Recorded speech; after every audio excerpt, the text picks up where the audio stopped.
As I said earlier, this is the textbook that I use at Holmes Bible College, and most of these chapters, some pretty good stuff in there. Breaks it down, has a good outline. His chapter on homosexuality is really good. One of the statements I think a lot about is on page 113 in the book. Jones and Yarmouth found an average positive outcome rate of 30% of those who leave the homosexual lifestyle. And that's a secular organization there. He says, if the resources of divine grace and the power of the Holy Spirit become part of the therapeutic process, then who can say that the homosexual who desires change has no real hope of success? But he's talking about, there is possibility of change. Even the secular world has done as well as 30% before. See, nowadays the message out there is there's just no way you can change. You can't get a medical journal to publish anything. You'll never hear it on the news, TV. And so we're kind of all out here alone on those kind of statements there. But that chapter on it is really good. I did add something on page 11 in your little workbook. I don't know if you've heard about the Human Genome Project or not. That thing ran for I don't know how many years. Best computer in the world, running. Started in 1984, finished in 2003. That is a long time for a computer to run. But there are billions and billions of pairs of the human genomes. And eventually, a guy by the name of Francis Collins took over that project. I read one of his books in '93. And trying to map all that stuff, this is the statement by Francis Collins, the Human Genome Project there. Homosexuality is not hardwired. There is no gay gene. We map the human genome. We know there is no genetical cause for homosexuality. I thought that was interesting coming from the people that have mapped all that stuff out. And also, I included a page there, next page 12, to say that they've done on identical twins. Well, if you have identical twins, their DNA is the same. But what this article is saying is, if you have one twin that's homosexual, then the other one should be homosexual too, 100% the same if they share the same DNA. But they found out it's only 11% for men and 14% for women. In other words, it should be 100 if what they say is true. And of course, it's hard to find articles like that. They have a way of censoring stuff. And then on page 13, I have an whole article there. This is out of the Greenville News when they still would let people talk about stuff like this. This is a professor from Bob Jones University. And the reason I even include that in there is it's very rare that you get all the pertinent verses from the scripture on the same page. So it goes to the Old Testament, New Testament, with comments on that. So that's why I did that to excuse me. Just a few things there that is not in the text. One of the things I wanted to do, get outside the text there, is we're in a situation with pastors here and Sunday school teachers and workers and stuff. So I want to make a few comments on the relational aspect of that. Apart from all the politics and the name calling and just the brutality of it from both sides, I just want to make a few comments. Our pastor, Peter Hubbard, has written a book on this that's called Love into Light.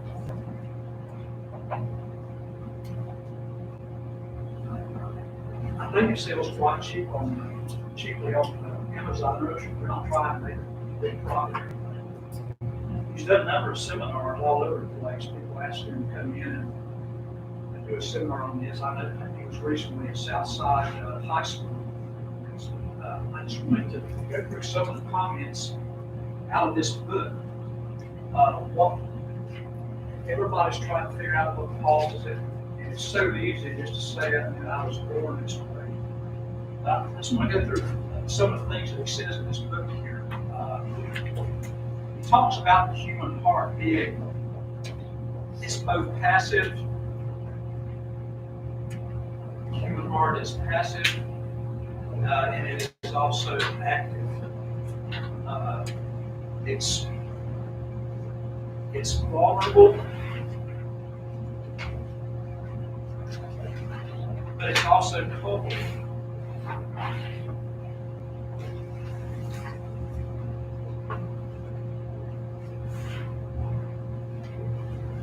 In other words, it's responsible. That there are some things. Our heart is very vulnerable. I just drew a heart shape. Everybody in here knows that we're not talking about that muscle in there pumping blood. The New Testament almost never uses the word heart in that sense. It's talking about the center of our being, what the heart is. And so there's one part of it that's very passive, and other things that happen to us.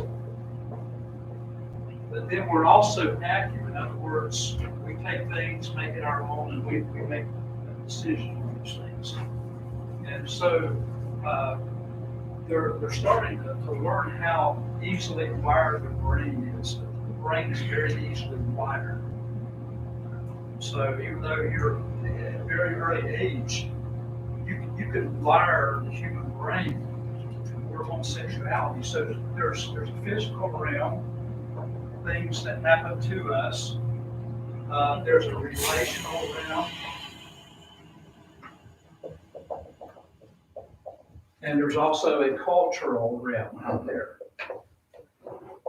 And all of these influences are there sometimes at a very younger age. For example, physical influences on us. Some kids have a higher sensitivity level. Some kids have a more creative level.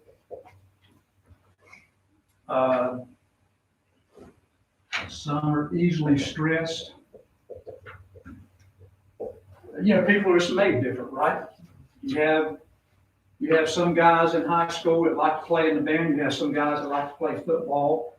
You have some people that are very insecure, not easily accepted.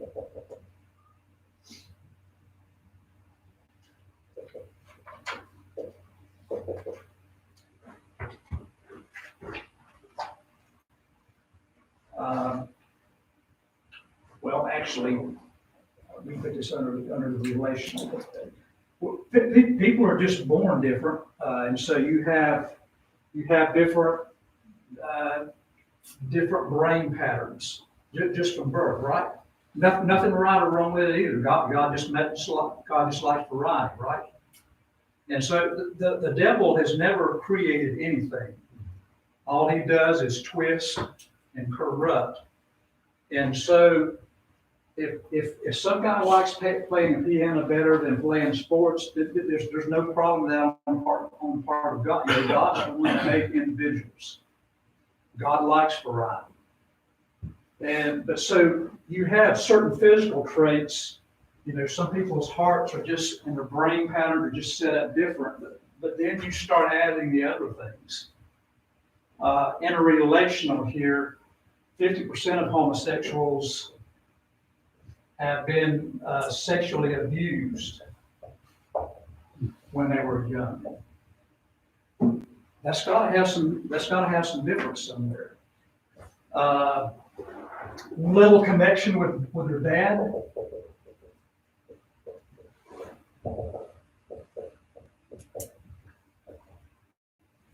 Sometimes, an abusive father sometimes has a lot to do with this. If you don't, I grew up in the South. If you don't have a truck and a gun in the back and love football and all that kind of stuff, you're not a real man. Well, when you have certain brains that are wired that way, and then you have this kind of stuff over here going on, you can see all of this poured in the brain. The dad cuts the son off, the son cuts the dad off, not fitting in, verbal, sexual abuse, uh, lack of peers. So you have the relational sense, and then if these two are not enough, you also have the culture around over there. Marital breakdowns, family breakdowns, sexual experimentation going on over here. Sort of like somebody, they experiment with marijuana and they just keep going, and pretty soon the experimentation in these areas lead to other things, and before you know it, you're addicted to cocaine or something. So you have early sexual experimentation, you have a quasi-medical terminology.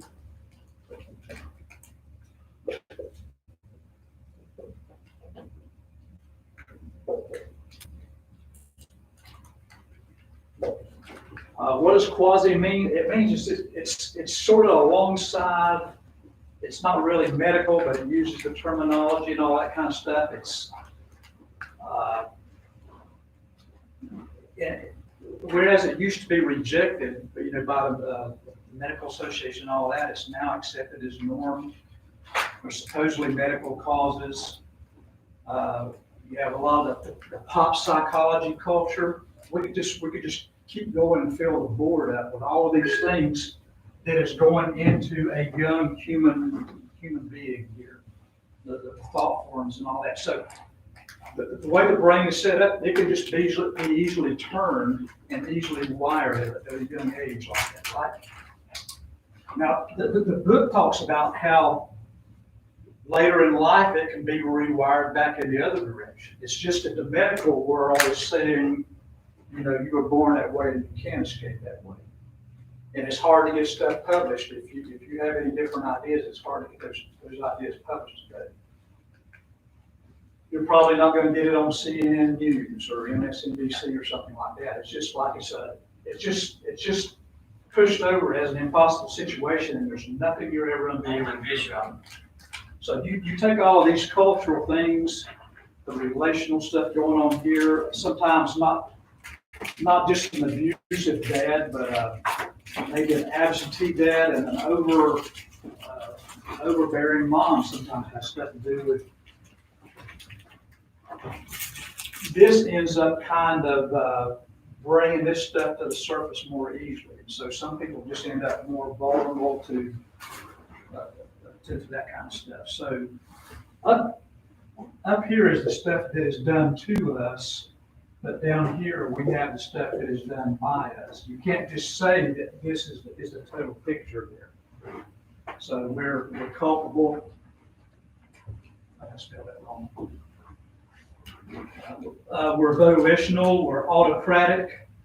And so we have this, and it's not just true in a homosexual world, any world. We are idol makers. All of us are idol makers.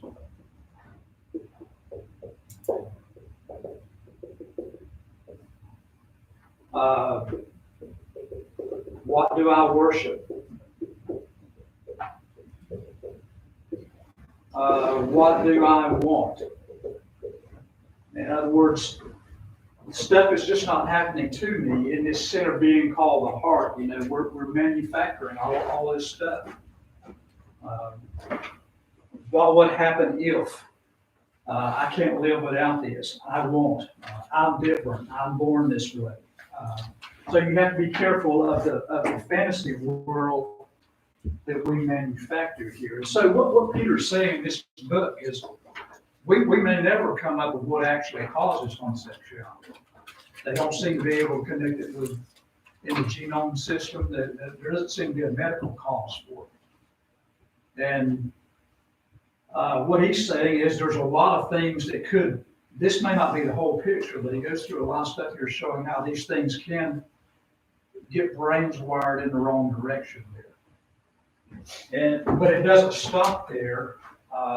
See again, whether it's homosexuality or even say adultery, we end up acting on stuff. This kind of stuff comes through our being. We still we play around with it. We have an imaginary world. We start saying what if and all this kind of stuff. So what Peter is trying to do in his book is how do you deal with people that have been rewired like this, and what he calls same-sex attraction.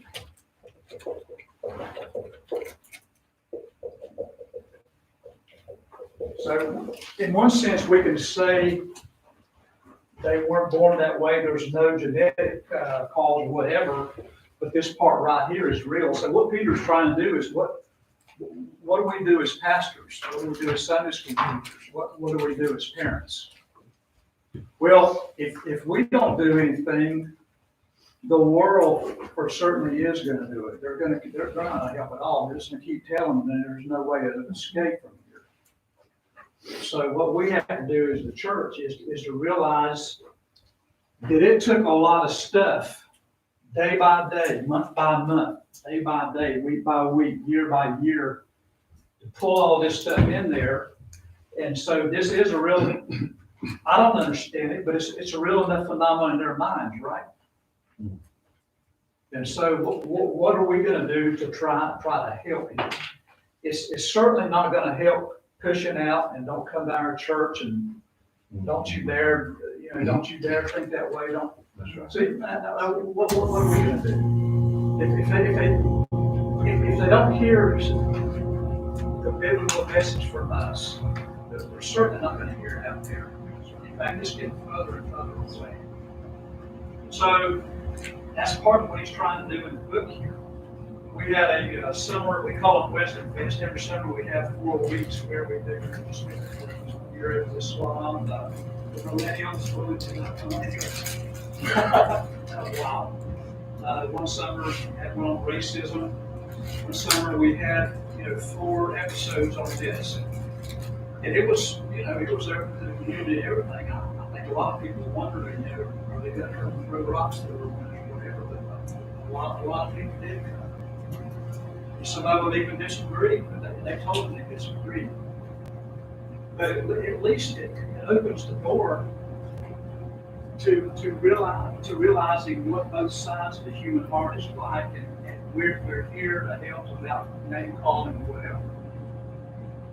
We got to remember that we make a lot of excuses sometimes for adultery and fornication and all that kind of stuff, but there's just no quarter here. It's just like, we're just not going to deal with that whatsoever. If they're not going to feel loved by you, they're going to feel loved in these ways by other people. I guess that's what I'm trying to say. And again, I'm trying to talk down for the sake of time. You got comments on it? I think that's one place where the church is starting to gain some apathy towards this topic, because society is pushing the church to be silent. And I'm a music teacher. I teach music, so I'm very involved in the arts, and I deal with students all the time who struggle with this very thing. I just had a conversation with a student this week, and I teach at a Christian school as well, which is interesting. And even though I'm at a Christian school, they're struggling. They struggle to have this conversation with students because society, of course, is. And you probably get about 20 minutes shot at it versus 40 hours of the other angle going in. Absolutely. But one thing I've noticed, especially with younger students, I teach middle school, you start to talk with them early on and really bring, especially being at a Christian school, I have that ability to do that and bring in a biblical perspective. The student that I'm talking with right now she has attached herself to me. But she hasn't done it with anyone else because no one else is speaking truth to her. And even though it may not be what she wants to hear because society is telling her she is this way, she is still not attaching herself to them. I'm the one she's attaching to. If we don't learn to speak the truth in love, as Paul, then somebody else is going to speak. Right. They're going to speak other stuff in a perverted love sense. It's really important that the church be the church. The church needs to be the church. And again, it's like we can't seem to find a balance there. It's either you're not coming to my church or we'll stay away from us, or you act like there's nothing wrong with that. So see, Peter, Peter he's going to he's going to give all the pertinent scripture on there. He's not pretending like it's not a sin.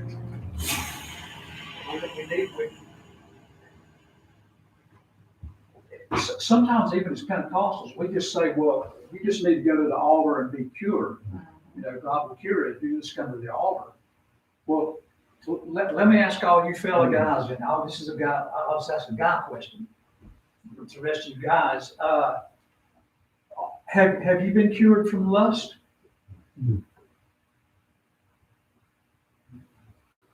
You don't act on. I'm saying, have you been cured from the lust part? If I go to a hardware store to pick up a drill bit or something like that, and they got a swimsuit calendar there, or even a calendar with new women, I probably think the same thing every other guy in this room thinks. In other words, God didn't cure me from the lust, but in walking with the Lord and being immersed in God's word, whatever, we just have to learn. We have to learn. You know, sometimes we fight those battles before you get there. We don't give into it. But we can't turn around and say, well, you shouldn't be having these thoughts. You know, if you just go to the altar, you get cured of this stuff. Well, they might have to go through the same thing the rest of their life that we do. You understand what I'm saying there? Well, And we can't condemn them for. See, again, it's hard for me to understand that mindset, but I can see how that would still be in there, tripping them up, and they have to work on it every day. We had a video of a guy that had been in this lifestyle for 20 years, and he is slowly untangling himself from all this stuff and learning to think different and respond different and read different and learn to leave. Just don't even go down that path. And that book and that magazine, that movie, you know, you just same thing we have to do. So I think it's what Peter is saying in his book. You know, we need to love them into the light. That's right. Right? We've got to be a light bearer and not just a condemner. So I did try to add that in. He did a good job in his chapter in the textbook, but I just felt like it was. I almost guarantee you I'll spill that coffee. You go to the altar and pray about it, you still got to walk outside of the church, and it's still the same, Right. the same things that's still going to be out there, that's going to be pulling you there. So unless when you pray and you ask God to help you and take it away, you got to get into His Word and pray and surround And yourself. it may be something they have to deal with the rest of their life. I don't know. My mother-in-law, when she got saved, there was one of those old-fashioned altar services. She took her cigarettes down to the altar and never smoked again the rest of her life, never even thought about it. Her friend, she smoked till the day she died. She tried everything. She cried. She went to the doctor. She wore patches on top of passage. What do you call them? Patches. Yeah, those packs, stickers and stuff. She had stickers on top of stickers. Just cried and wept and just could not shake it off. And the thing of it is, she loved music and wanted to sing in the choir, but she never did felt like she was worthy to sing because she couldn't stop smoking. So I don't know. Who am I to say one's not spiritual and one is not? I don't feel like it is my judgment call there. And so I don't feel like this is my judgment call here. I don't understand it. I don't even understand cigarettes. I never smoked cigarettes. But do you understand how we've got we can't see that as it's a different kind of sin, but on the other hand, it's still sin. We just, folks, if we don't help them, if we don't love them in the light, the world is sure not going to do it. They're simply going to keep confirming them and all that stuff there. We learn a lot from our children who've always attended a Christian school, and yet they have a lot of people in this area here. And there's no caution or hold back at all there. they're here another generational preacher just stomp and snort and you're going to hell and all this. And yet you don't see that from my children. You see tolerance, you see empathy and compassion and, you know, Daddy, you just don't know them. Yeah. You know, we know them and, you know, it's almost accepted. Yeah. You know, it's like, but they know the truth. Yeah. And they're not going to participate in that, but they're not going to condemn them either. Right. They're going to love them. And I've learned a lot of good lessons from my children in dealing with their friends and managing friendships, relationships. Yeah. It's helped me. Right. I think a lot of Christians too want to push homosexuality to the side because they don't want to deal with it. Yeah. You know? And a lot of people, a lot of Christians, speaking for myself, we put like adultery, homosexuality different, but in reality, it's the same. Yeah. And you Won't know, mention gossip. yeah. Right. I mean, you know, Yeah. it's almost like if, you know, someone's living that lifestyle, they get a label versus if somebody's having being adulterous, it's kind of like passive, you know, but if somebody has chosen to live homosexuality, which is totally wrong, you know, they get a bigger stamp. Yeah. If that makes sense. And see, Paul says in Colossians, some of you were in that, you know, which that's a past tense verb, but you've been cleansed, and that cleansing process the purging process, it just simply may take longer for some than for others. And I can't dictate how long it's supposed to take for somebody. What's the tense of that word cleanse? It's not spontaneous. I don't know that. I would think, you know. Yeah, right. God can Well, cleanse us over. Some He way still describe the cleanses rest us of from some Christians. things Yeah. 40 years later. Yeah, same thing, the same way you describe the rest of Christians. So, Paul said, I crucify my flesh daily. So Right. it's a daily act for all of us. And one thing I forgot to say about the young girl that I'm dealing with right now, I think the reason why she has attached herself to me is because I spoke truth to her from a biblical perspective. Yeah. But I was also very clear to say, in spite of that, I still have to love you in Yeah. Christ. that's the Because whole that for is us. key. That's the whole for us to just be clear, that they be available. Right. They can tell whether you're really concerned or not. Yeah. Like some of the people in our church say is, like this is the first time I've ever been treated as a human being. And they pick up on that. And if they don't pick it up from us, they're gonna get the opposite. Anyway, that's why I'm including some of that stuff in the syllabus. He does do a good chapter on that. In the textbook. And this is the church's front line battle, not a shared commonality in law, because we fight political battles to Right. make everybody believe this way, but the government has already shown Yeah. they are more than welcome to open any and every group that we deem necessary.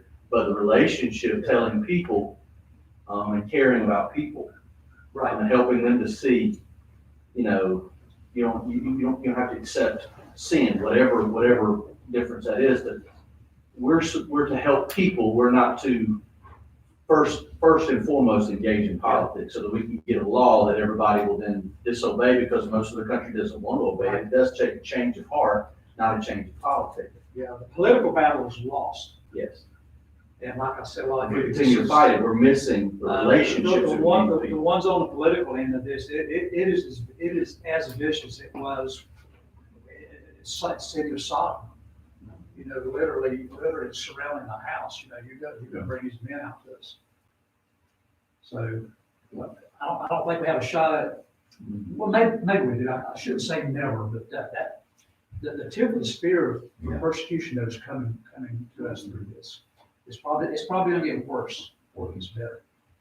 But meanwhile, there are people that are gonna listen to See, we gotta realize that it's the Holy Spirit doing that work. He works through us. That's where that power can overcome the other stuff. That's why you were this in the past, is because you've been cleansed with something better than psychology, and something better than just hitting somebody with a law over the head. That's right. Well, I'm not sure where to go next. I've got 8 tabs here. We don't have.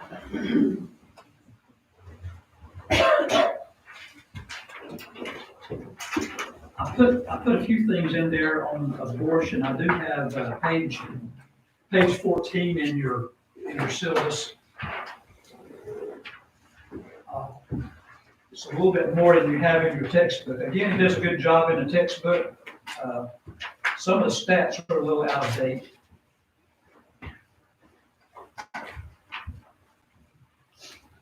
But I did want to at least have those scriptures available to you and to the students at home. So, first of all, you have all these scriptures. The fetus is a person created in the image of God.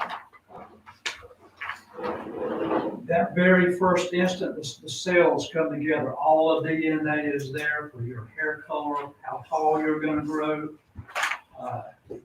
everything about you. And if you go down there to Luke 1:15, when Luke is talking about John the Baptist, he's in Elizabeth's womb, right? And Mary comes visiting from up in Galilee, and she walks up, and the baby leaps in the womb there. Well, see, that's the word there for baby is breathos. That's the New Testament Greek word. It doesn't matter whether it's in the womb or out of the womb. God sees it as a baby. That's some interesting scriptures there.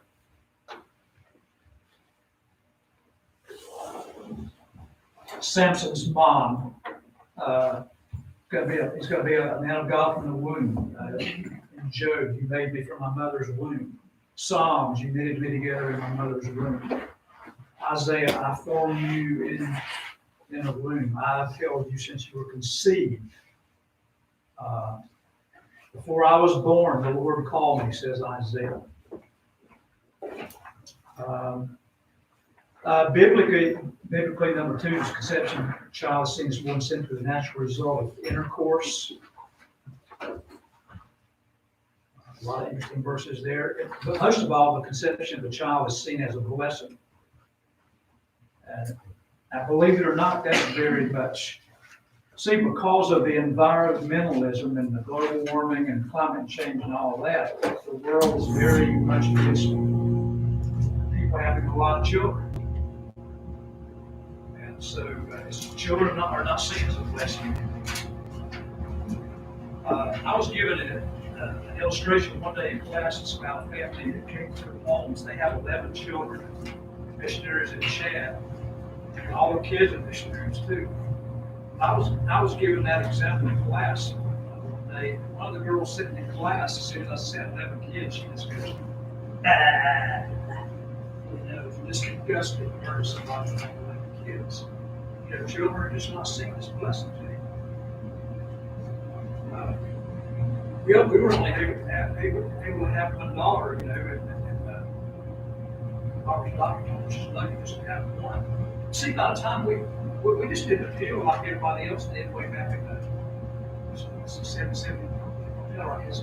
74. And you see, we shouldn't do that. We didn't ask the Lord anything about kids, and no, we never heard of a pastor or preacher anybody say anything about it. We just knew what the world was doing. By the time we finally figured it out, it was too late. I understand where we're lucky. I'm trying to avoid the word luck as a Christian. I did put a chart in here. There's a page in there on abortion stats. I guess you can get that off the internet. If you'll go to page, I call it 18B, it's the chart that looks like this.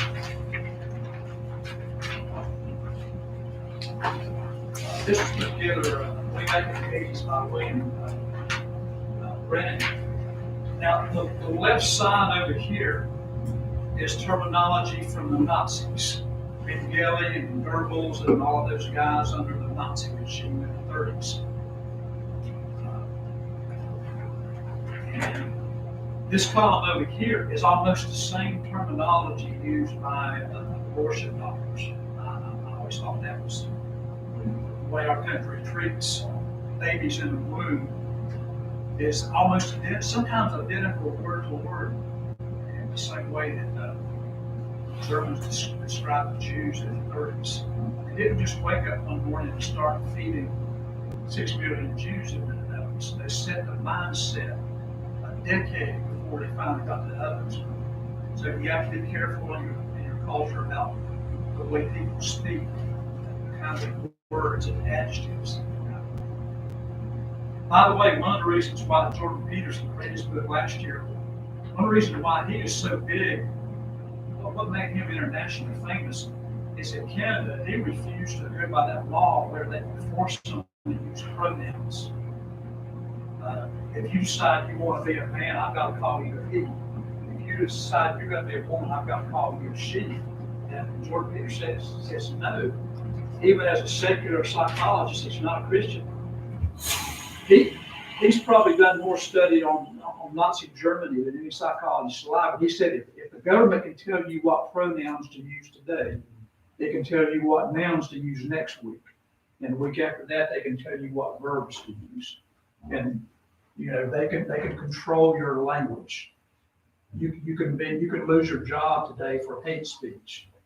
The guy at Google, top exec, lost his job at Google because he said men and women are different. They met him at the parking lot. They didn't even let him go up to his office and get stuff out of his office. So we have to be careful with terminology.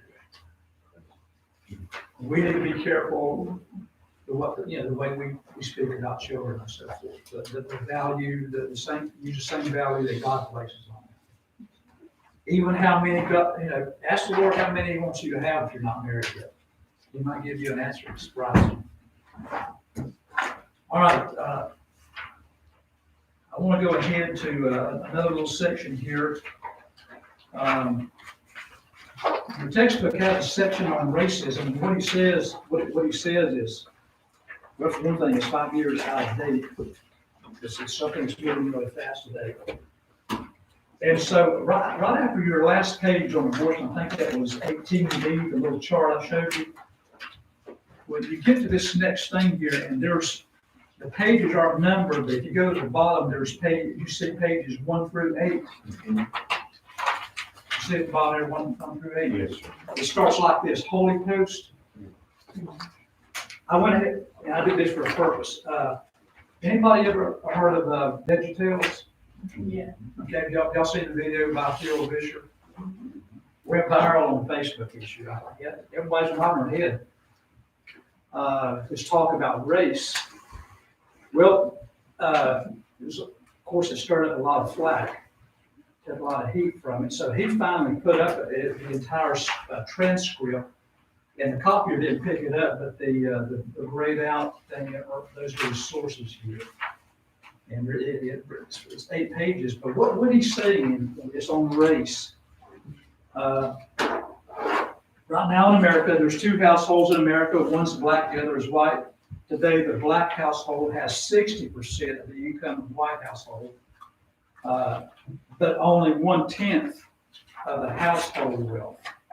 Well, why does that make a difference? Well, the wealth that you have accumulated, that you and I have accumulated, like from our parents and your parents know that helps send kids to school. It launches businesses, stabilizes income, helps families survive catastrophic events.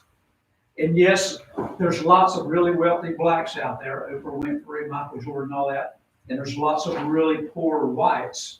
But still, the overall picture in America is the household value is only 1/10 of the white. And so he's asking the question there, why are people angry? Didn't the Civil War end in 1865? And so what he's saying there is Lincoln might have passed the proclamation, the Emancipation Proclamation. You know that didn't really end all the stuff that was going on. You had Reconstruction, stuff had to be forced. You go into that, on, the page 2 here. Anybody know what the Jim Crow laws are?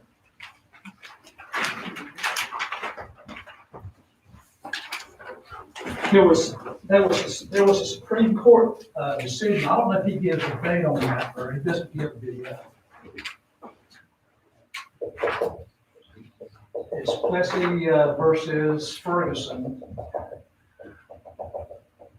And I think it's 1898, 1896.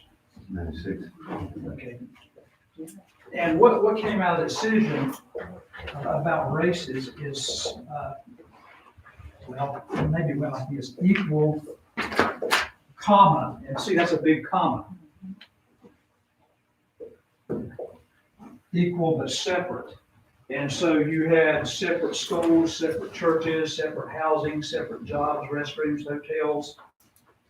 And this comes all the way up into, I remember when I was a kid with my mom at a laundromat, I was playing with some dinosaurs. I was probably about 18. No, I'm just kidding. And I remember a sign over the washing machines, and it said white only. And I was there playing my dinosaur, and I said, Mom, you can't put my jeans in that washing machine. And she said, why is that? And I said, well, the sign says white only there. Now, I had no idea that African Americans were not allowed in there as a kid. I had no idea. So what Phil is saying is this has continued all the way up. That was changed by Brown, and I can't remember the decision area, by Brown versus the Board of Education. So those were changed. Even as late as 1860, 1960s, you had the civil rights legislation, right? How much did that help? My wife watched the latest version of the Martin Luther King movie one night last week, and they made that movie 4 years ago. You see, even after the civil rights legislation, they still couldn't vote. And that's what Martin Luther King's work was all about, is see, legally, they were able to vote, right? But on all the individual levels, local courtrooms and all that, for some reason, they couldn't register. And so that's where Martin Luther King comes in. And LBJ actually had to pass a separate Voting Rights Act. Because for going all the way back to 1865, just making new laws hasn't always changed things, right? You understand where Phil is coming from here? And let's see. Even you had what they called redlining, where blacks couldn't buy houses, and we're talking about since World War II. There was a GI Bill that allowed supposed equal housing, but for some reason it was redlined, so you couldn't even buy separate housing. There were cases where real estate people lost their license for selling a house in a neighborhood, in a white neighborhood, selling that house to African Americans, lost their job because they sold a house to the wrong color of person.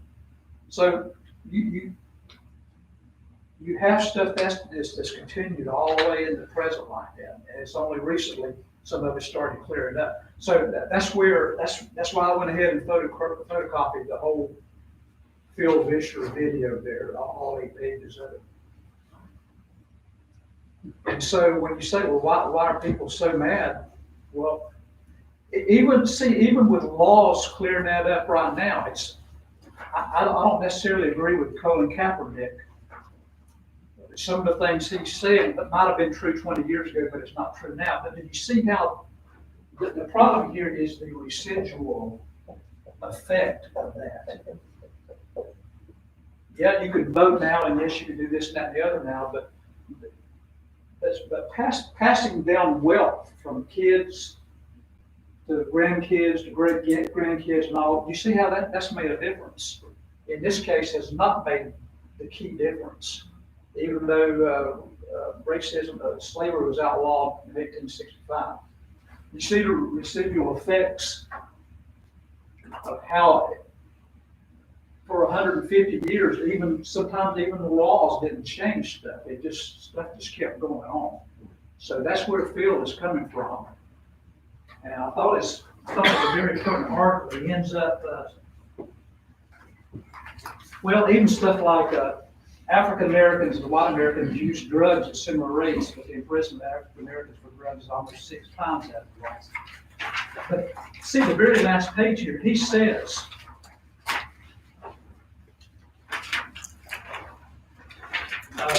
we, the majority culture, told them where they could live, where they couldn't. We moved jobs out of the place where we told them they couldn't live. And he gets to the very end on the last page here, and he said, I'm just asking you to do one thing. This is the thing that begins every journey to a solution for every problem. What am I asking you to do? One word there on the very last page, care. So that's where he's coming from. So is this article making sense? Why is there still unrest? Why is there, everything hasn't been taken care of yet. It's come a long way. But even when the stuff is law after law after law is changing all this stuff, it's still going to take time for that residual effect to kick in.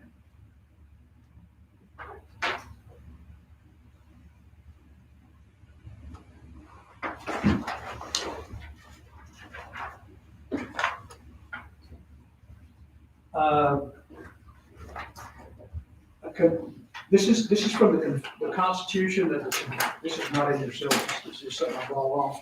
Constitution of the Confederate States. No law denying or impairing the right of property of Negro slaves shall be passed. See, that's what the Confederate Constitution said. Now, listen to Alexander Stephens. He's the Vice President of the Confederate States of America. The prevailing ideas entertained by Jefferson and Thomas Jefferson, most of the leading statements at the time of the formation of the old Constitution, were that the enslavement of the African was in violation of the laws of nature. It was wrong in principle, socially, morally, and politically. Those ideas were fundamentally wrong. So he's plainly disagreeing with the founders of America. Our new government, they rested on the assumption of the equality of the races. That was an error.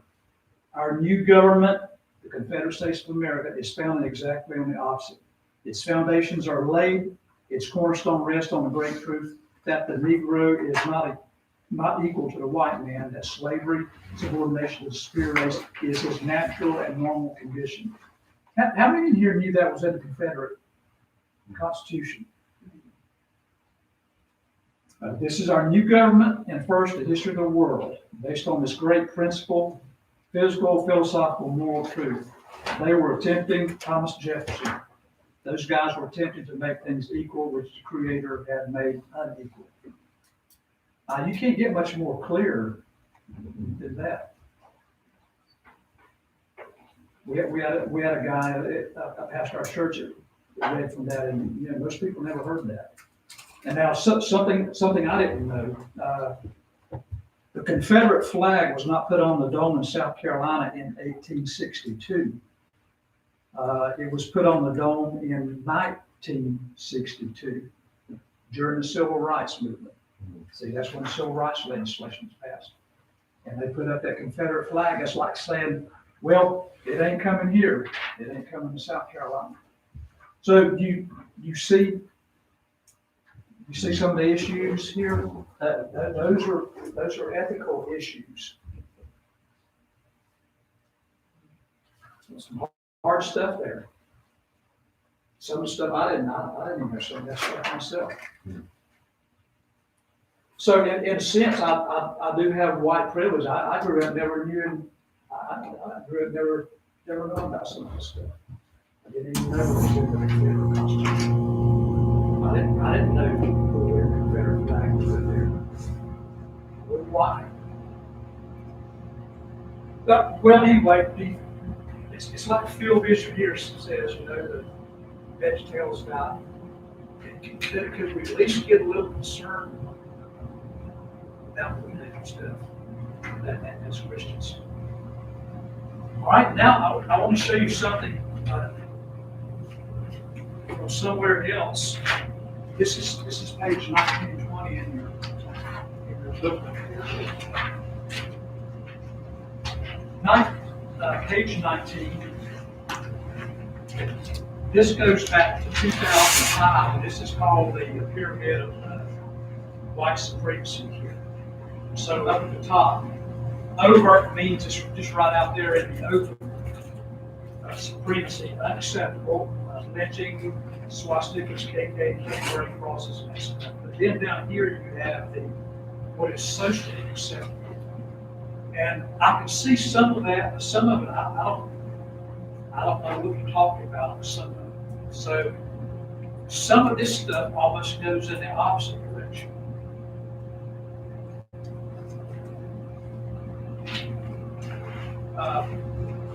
For example, I wouldn't believe in racial profiling, I wouldn't believe in police brutality. Some people say, don't blame me, I never owned a slave. That's some of the stuff there, I just have no idea what they're talking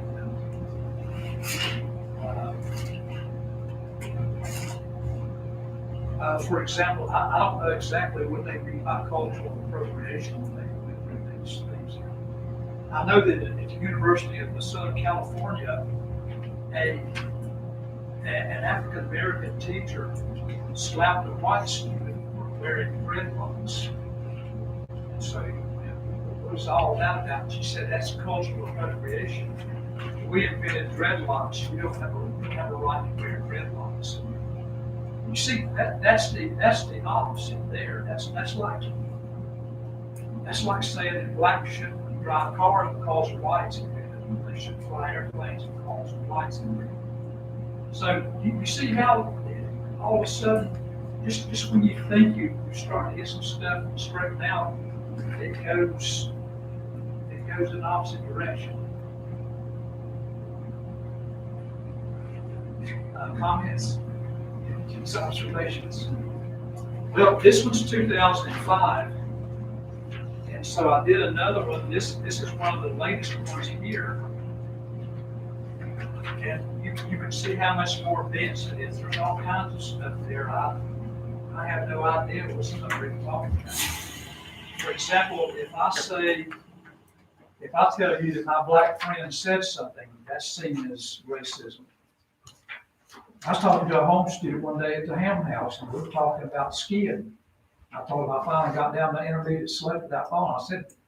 I said, why don't you try skiing sometime? He said, black people don't like being cold. So we just kind of laughed.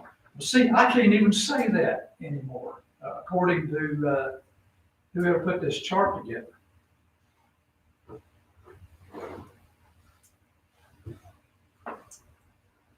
Two sides to the story. Well, yeah, sometimes there's two sides to the story. But I think this kind of stuff is, by the way, there's a lot of universities where you have to memorize these charts now. But I have a feeling this kind of stuff is it's probably gonna push things in the opposite direction. You understand where I'm coming from? Comments? And into the pulpits, where you can't make any kind of comment without being accused of hate speech and. Yeah. You never know you never know what you're gonna add to that list. Next, just this week one night, I found out the latest thing they've added is, since I printed these things, they've already added something. They're coming out with what they call Afro mathematics. And see, what they're saying is that regular mathematics is racist because it makes people oriented toward finding the answers. Well, yeah, that's what math is. Math is the laws of the universe. But you see how stuff like that is good. You're gonna take this backwards if you think math is racist. How, how are they gonna build a bridge? How are you gonna invent a transmission with the right gear ratios and that kind of stuff? So if you think that's learning that, math was invented by white people, that's gonna hold you back if that's the way you think. So I can see the thing, this is neutralizing what Phil is trying to say in this. So again, that's sort of the predicaments that we're in today. It's like you get slapped from both sides. It's hard to know where to. We can't stop doing good, and we can't stop doing what he's talking about here. But on the other hand, I don't know. I would like to sit down with them. Some of this I can't even interpret what they're trying to do. Well, Mr. McKinney, another thing is, certainly we can do our very best to right wrongs now. Yeah. Move forward. But another thing I think our culture's caught up in is trying to rewrite history. Yeah. And you can't go back and take away what has happened. The only thing we can do is work on it right now. We can acknowledge that it was wrong, but we have to move from this point forward, If slavery, those kind of things, obviously, we can't. Yeah. And you can't make retribution Yeah. for all of that. Well, you could go all over the world, and laws are somewhat going to reflect the majority of the culture there. If I were to go to China, everything's going to be Chinese. They're same in Japan. Those are what you call homogenous cultures. They pretty well think the same way, the whole culture. If I were to go to India, I would find out that the laws reflect the position of the Indians and so forth. And it's amazing what you run into sometimes. It's from both directions. We had 3 guys in the dorm at Holmes one time. We had two white guys and their black friend that were 3 students at Holmes. Well, one month they went to this white guy's church, and then the next month they went to this white guy's church, and the third month they went to this black guy's church.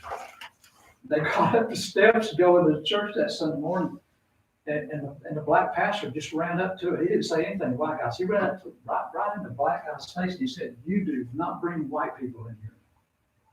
So, it's just a mess on both sides out there. We have to be careful what we do, and I can't. Some of this stuff I don't know what to do here, but I am gonna try to react like Phil Vischer says. Some of the stuff I didn't know myself.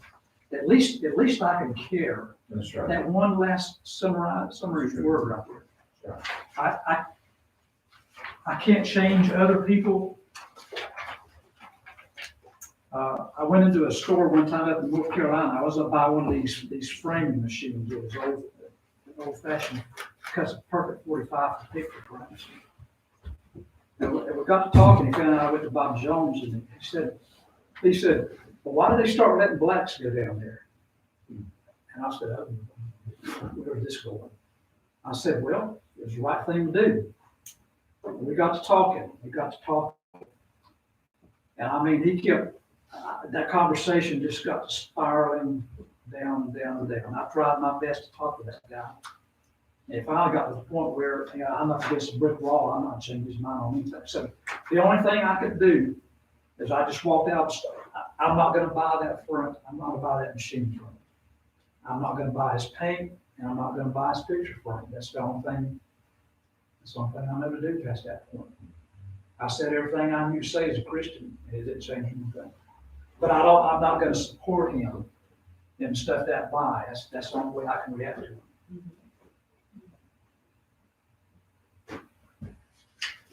Well, let's see. Check the time here. 15 till 12. We need another break, or? I think I'm good. Is everyone good? Okay, sure. With all the different changes, and like you see, you kind of stay at the same thing, as the way that they keep adding on to the list. And this kind of would be kind of awkward, especially when you come from a different race family. And it kind of put, you know, a no-win situation because you got one on the hand telling you one opinion, the other on the other hand, and you can't give me. Yeah, one side is saying you're not white enough, and one side is saying you're not black enough. You know, so you can't really give an opinion at all. It's kind of like, you know, put you in, you just tell them, can't go either way because I will be biased on either side. Well, you know, those bracelets they used to come out with, years ago, at the end of the day, how would Jesus talk here? What would Jesus say in this situation? Which is sort of the same as saying, what would he want me to say? I always try to leave a situation where I don't contribute to a downslide. I always try to leave a situation better than I found it. Even if it means not buying something I wanted to buy there or something like that. People get mad at you. And there's other areas on that triangle, you know, there's areas there I get frustrated. I didn't want to take time to do it, but one of the most famous books out there in America right now is White Fragility by Robin DiAngelo.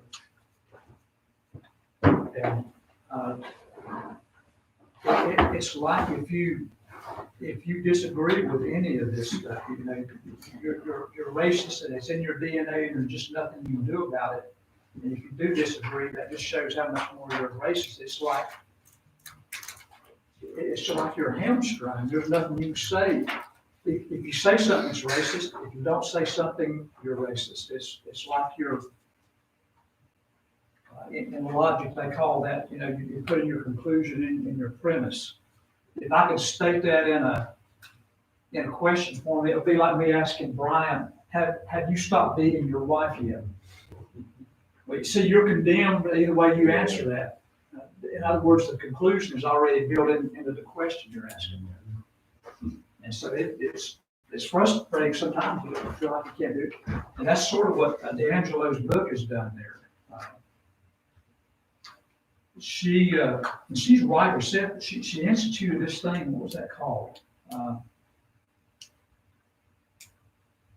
It's something about dinner time or something. You know, whites and black and white ladies get together for dinner, and it's to discuss how you're racist. Well, see, if you say, no, I don't want to go, that means you're racist. And if you go and you say anything, you're racist. If you disagree, you're racist, but if you don't say anything, you're racist. And if you say anything, well, you can't be trusted because anything that comes out of your mouth is racist. So, in other words, she set up 3 levels there where you're supposed to get together and solve your problems, but you set up 3 levels there where you automatically lose on every level. Just like if I ask you if you stopped beating your wife yet, that's setting up a situation where there's only 2 answers and you lose on both answers. So that's what that White Fragility book is all about. We might be beating a dead horse here. I don't know. So Brother Kid, to care, as you said, the political atmosphere is so toxic, it's hard to talk to one another. Yeah. So in order to care, you said our ethics always has to be tied to truth. Yeah. So should we have conversations as the church rather than even Americans? Because we need to find out what problems are still a part of people's experience and not care about how the world would define it, but rather if this is the truth, what can we do to help it? Again, what would Jesus do rather than what is our politics or what is our race telling us to do? That's not supposed to matter in Christianity. It's supposed to be, we're all redeemed by his blood, and we're all his creation. We are to bear one another's burdens. And the conversation's so hard. Yeah, it's Even among it's Christians. sort of like homosexual conversation. It's like it's lost on the American political level. And we're gonna have, it's up to me and you, whatever you and I are gonna run in things on our daily basis, and we're gonna have to make sure that we speak the truth and love in those situations there. It's the same in race here. I think it's almost like the American scene right now, the politicals, it's almost like a lost cause. I had a I can't believe situation, how far my wife and I we were not front fans. We didn't vote for him in the primaries and all that. But when it gets November 3rd, it's either Hillary or you've either got somebody that hates America and is like a criminal themselves, or you got somebody that's a former playboy, and those are them. It's November 3rd. What am I supposed to do? One of them's going to be president, whether I vote or not. And so the only reason I voted for him is because of his short list on Supreme Court judges, conservative court judges. So the rest of it, you don't know which group yet. I'm surprised at some of the things that went through though. As a person, he's ornery, devious, rude, crude, and all that kind of stuff. If on black and white, you just look at the 150 policies he passed. It's very, very spot on. I mean, we had 3 presidents promising to move the Israeli embassy from Tel Aviv to Jerusalem, and none of them ever done it. Obama promised to do that 8 years, didn't do it. Now, he did it. They said the world was going to end. So anyway, it is getting big more of a local church thing. It's, what are you and I going to do? At the end of the day, we run into stuff at Walmart or grocery store or whatever. How am I going to do that?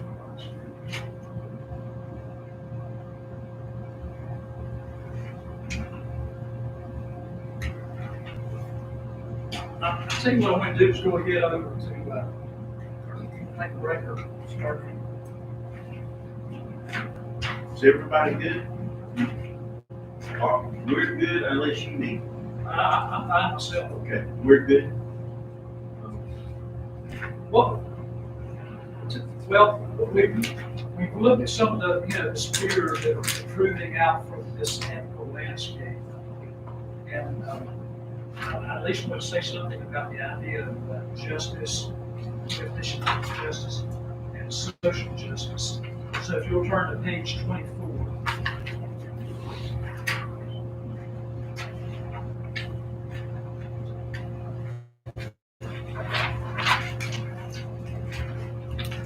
Passion and justice are connected with economics. How money is spent in regards to material well-being is an ethical matter. We were joking about tithing.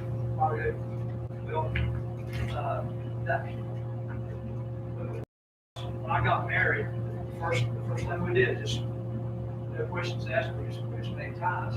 It's just, we did the old-fashioned envelope in 1974. This is God's money. You put that in an envelope, and whatever else is left, you don't bother. And just we learn to live with it. Well, that doesn't mean that I can spend the other 90.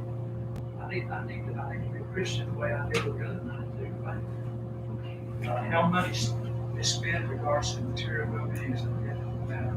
Stewardship is the proper management of resources that have been trusted with us for future accountability. So there's all sorts of parables on accountability. Well, these principles in Christian economics here, this is from R.C. Sproul's little book, Life Views. There's 4 principles there. And the number 1 already is a bad word in a lot of cultures, private property. But in both testaments, the Bible assumes the existence of private property. Much of the system of the law, as well as the prophets, are designed to protect private property from theft, fraud, and deceit. You got 613 laws in Leviticus there, Leviticus and Exodus. And most of it is about property stuff. Equity, and the key here, equity does not mean equal in terms of equal results. That's huge. Equity does not mean equal in terms of equal results. Equity is justice. The Bible never assumes that there will be equal results in society. In fact, that inequality is what creates the need for justice. And somewhere else I say,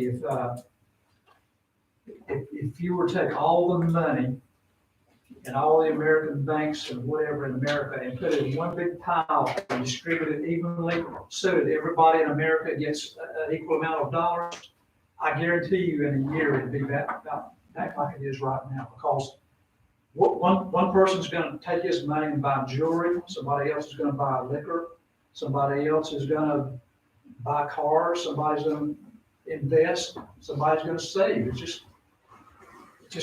just reflects the different personality types. It's never gonna be equal in that sense. Judges and the courts are neither to favor the rich or the poor. So he's very specific.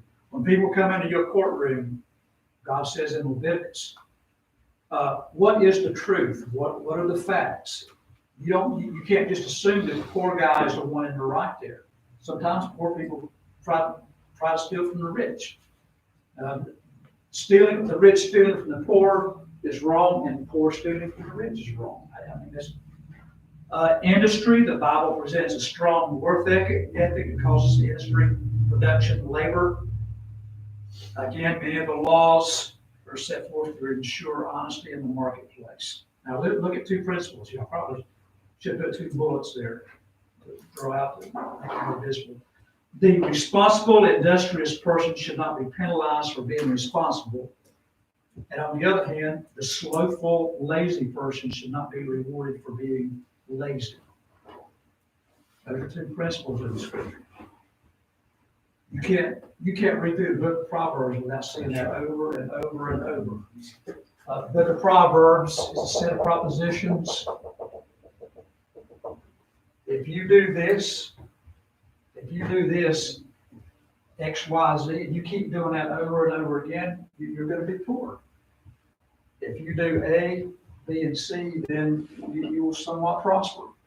Now, Proverbs is not prophecy. It doesn't mean that's going to happen no matter what. But as a principle, that's what Proverbs is saying. And you can't punish people for being industrious. You shouldn't reward people for being lazy. All right, now getting to the compassion part here. Material well-being of others. Notice that word "others" there. The motto of homes is "well for others." Special laws were given to make sure the poor were not ignored or discriminated against. So some of you guys and ladies are Bible scholars have heard the phrase "handfuls on purpose" from the book of Ruth. That's what's going on in the book of Ruth. When they harvested their fields, they were told not to vacuum up every single olive that fell off of that tree or every single grain out there. They would do your harvesting, and you leave some around the perimeters behind on purpose for the poor. So Boaz is the one, by the way, Boaz was a rich guy, right? How did he get all that property? Why is he the one with the big farm and everybody else is working for him? Well, that's just the way stuff works. But see, Boaz was doing what God told him to do.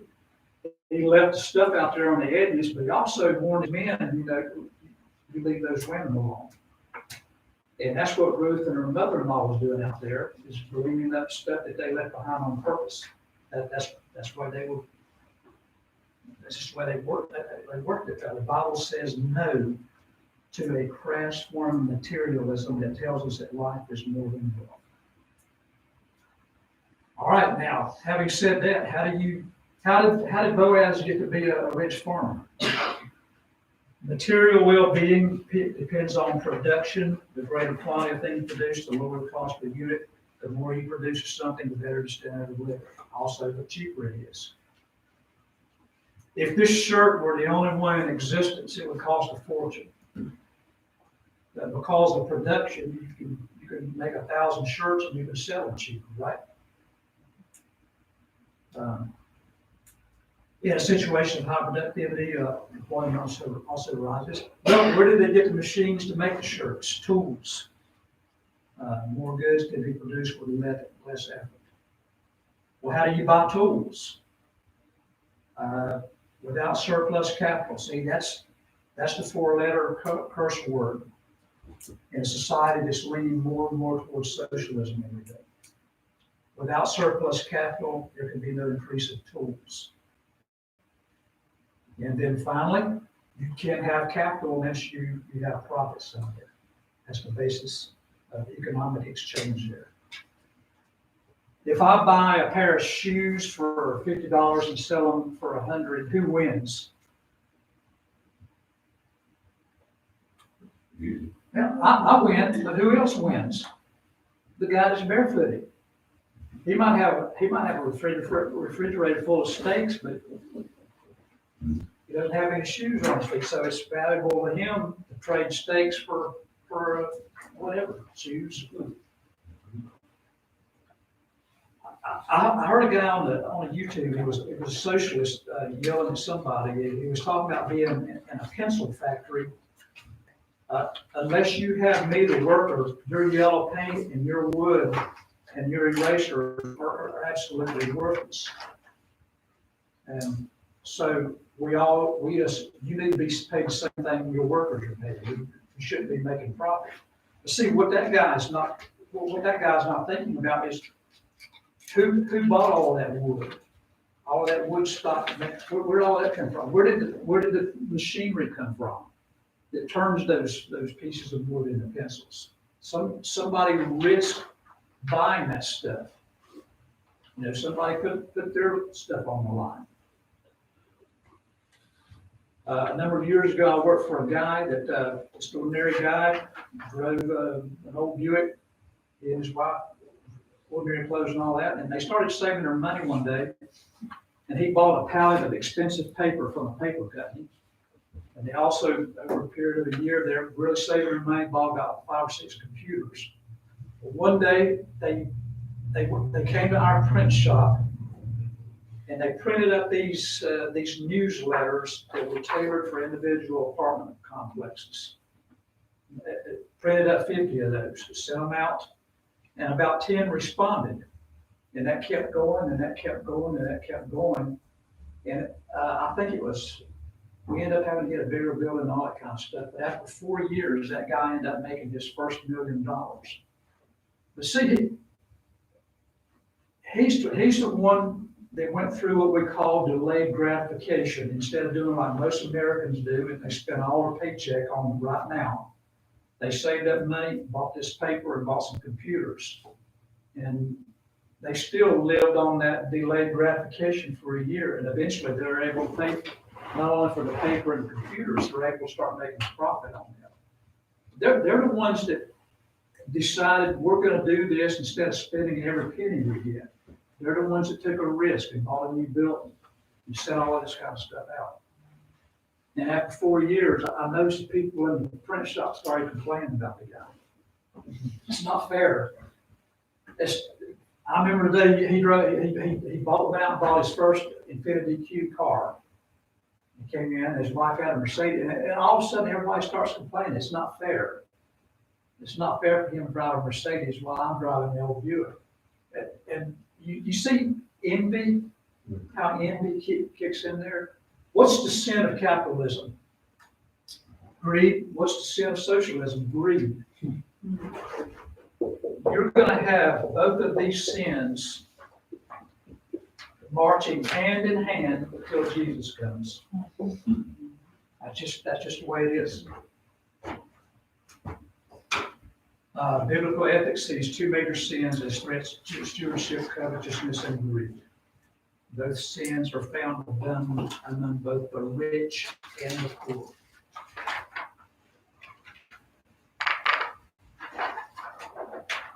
Taiwan, in terms of population, is outnumbered by the Chinese 50-1. And yet Taiwan turned out 50 times more goods than the Chinese. How is that possible? It sounds backwards, but it's following those principles. Something you do not see in socialism. All right, now, if you'll turn to the next page there, 25, it might take just a second. That's what I call the freedom equality paradox.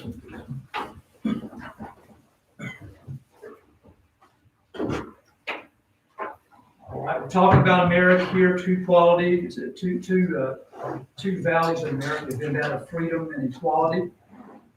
Haven't always done a good job of that. In fact, some of it has been horrible, for example, slavery. But the chart there is trying to illustrate these two enduring qualities, equality. And see, we're not talking about absolute equality there. We're talking about an opportunity, right? And we talk about freedom and life, liberty, and the pursuit of happiness. All right, what happens when you reinterpret that through the grid of liberalism? Liberalism turns equality into equality of outcome. In other words, what they're focused on is equal results. See, on this other page, we're talking about how you're never really going to have ultimate equality in any society. Even some of the most socialist, communist societies in the world, it was never really equal. You always had the guys that were hurt. Down in Cuba, when Castro and his brother Raul, when they got sick, do you think they went to the local hospital? No, they flew to Spain. It wasn't equal. But liberalism ruins the definition of equality. It changes it from equality of opportunity to equality of outcome, equal results, outcome-based education. All right, on the other hand, when you have the concept of freedom, that is being redefined by liberalism as radical individualism. It means, freedom means unrestrained freedom. No limits on personal gratification, unhindered pursuit of pleasure, freedom free from responsibility, freedom from inconvenience. Somebody asked me what it was like working at home for 40 years. Well, I can tell you what's happened decade by decade. Unrestrained freedom, personal gratification. Just difficult in getting students to show up and read. The students I have right now in Greek class, I have one Colombian who also studied engineering in Russia, one girl from Chile, one girl from Nigeria, one guy from Cuba. The American kids won't touch grade book 10 for home. Just too much trouble. Freedom, responsibility, freedom from the inconvenience. It's hard to get some of those kids to literally fall in their feet across the clockwise. So, in other words, you see that I'm free to do anything I want to do. So just wait a minute. All right, see, the paradox here is the more they change that into these two values here, the more these two things come like this, the more freedom you have, the more difference you're going to have, right? The more inequality you're going to have. Again, if we were to distribute wealth out equally across America, 320 million Americans are going to do something different than that. It's actually going to produce inequality, right? That's why, folks, that's why Boaz is running the vineyard and other people are gleaning in the edges, right? You see, stage 2, these guys come in and say that's not fair. We've got to correct that inequality. And so the rest of this, how do you correct the inequality? Well, taxing the rich, they're not paying their fair share, creation of victimhood. victimization status, stereotypes. Freedom to spend your money any way you want means that some people are going to gamble theirs away, some will spend theirs on jewelry, boats, motorcycles, some will save, some will invest.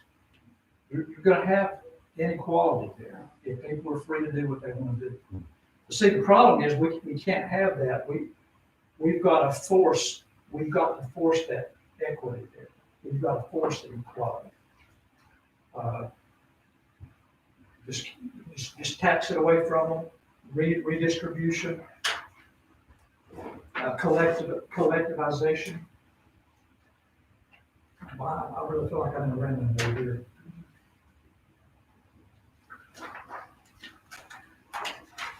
You'll never develop character if you feel like you're a victim of something, because you can always just fall back and say, well, I stole this because, and you fill in the blank. I couldn't do this because, and you start filling in the blank, and you start making excuses there.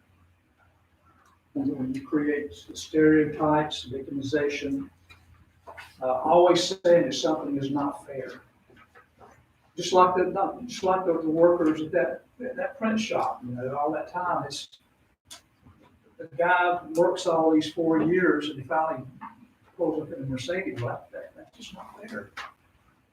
So we're gonna have to hit him more with the taxes next year. We're gonna have to tax that away from him. We're gonna have to redistribute stuff. Now, see, socialism is the slow motion way. Communism is the fast way.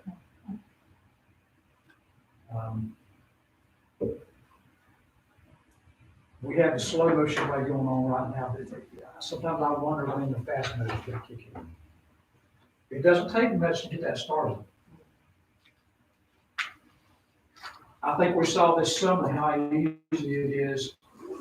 It does one little small spark can get that started down the road. We have no idea where that's going. Most Americans have no idea where that's going.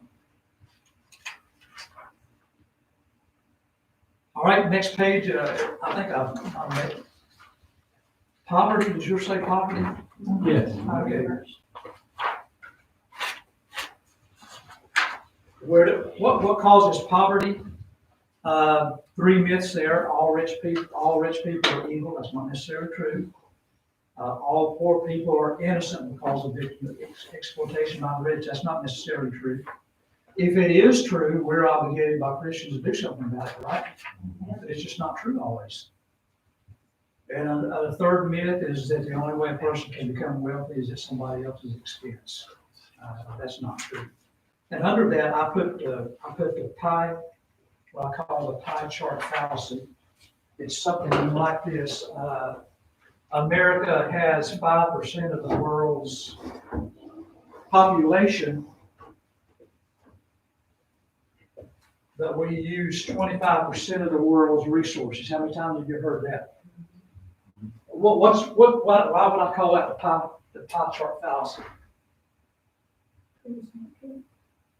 What? Because it's not true? Yeah, well, why would you say that doesn't cover all the bases?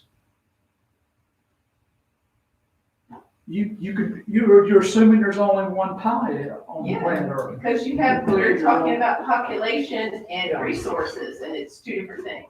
Okay. So you have to have. Okay, and in terms of the resources, there are cases in the world where there's some countries that have no resources. One of them is Switzerland. There's almost no natural resources there, and yet that's one of the wealthiest countries in the world. How did they create their pie chart where they have a very small percentage? They don't have any resources. How did they come up on top?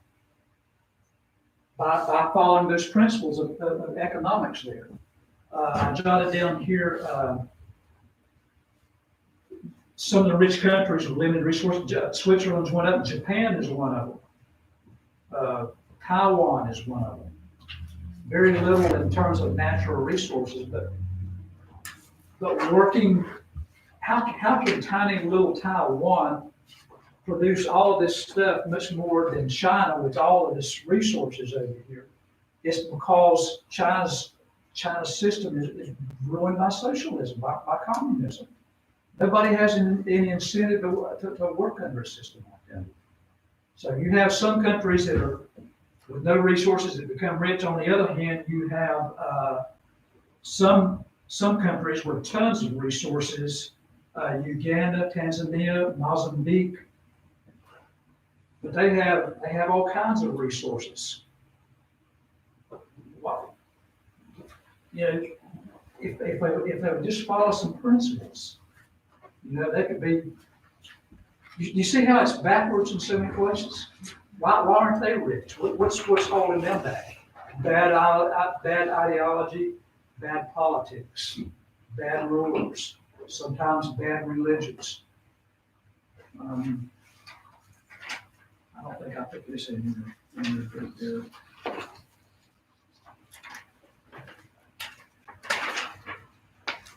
this is out of Gruden's book here. He has a chart there on dominant religious backgrounds in the world. Nations that are mostly Protestant, gross domestic product 29,000 per person, Jewish 19,000 per person. You go down the list there. Places that are Islamic, their gross domestic product is about 1/9 of a country that is Protestant. You see how religions make a difference. I know there's a scandal over Pope Benedict XVI about why he's the only pope that ever resigned. But I think part of that is he made a comment one time. He says everywhere that Islam has gone, it's brought nothing but misery and poverty. They busted him big time on making that comment. But those stats are true there. I hate to say it, but politics and ideology and religion has a lot to do with whether or not a nation is poor. There's not just one pie out there on planet Earth. You can have the wrong religion or the wrong ideology, and it's going to make a lot of difference here. All right, break. Last coffee break. We want break. Last bathroom break. Yeah.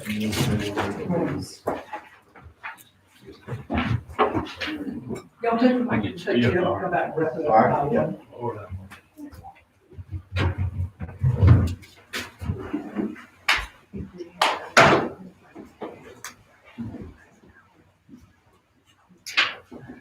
Plenty of chicken this week.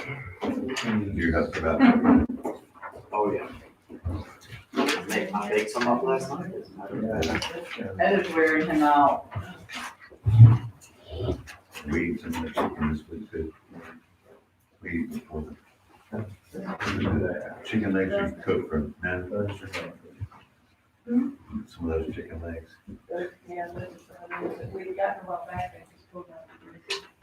She does the air fryer. I gave my parents a 5-pound bag, and that only leaves 25 pounds of chicken in my refrigerator. So, I know, right? Yeah. As a single guy. yeah, that's great. We got both of our freezers packed in. We got 6, like, They said it was about 20,000 pounds of food. yeah, but I'm trying to think how much is chicken. Is it 5 pounds? Yeah, it was like a lot. 700 cases or Yeah, something? there was I think around, it was 600 cases. I think there was around 600 pounds left over. He was supposed to meet me in Greenwood yesterday, but we never did. I was on the way and he was tied up another. He tried to get me the other day to go pick up some more chicken. I was busy. I had work. He's going to have to keep changing his number on a quarterly basis when people won't. There you go. There you go. Yeah, you lost Isaiah for all the time now. I'm like, I got It's this other day.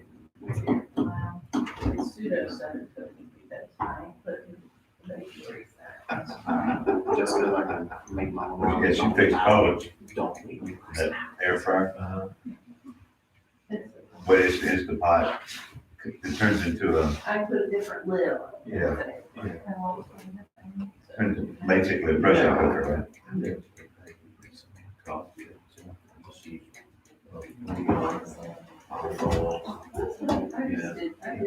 Chicken broth? The first time I did, I used turkey sauce. Some people do that, yeah. I used to cook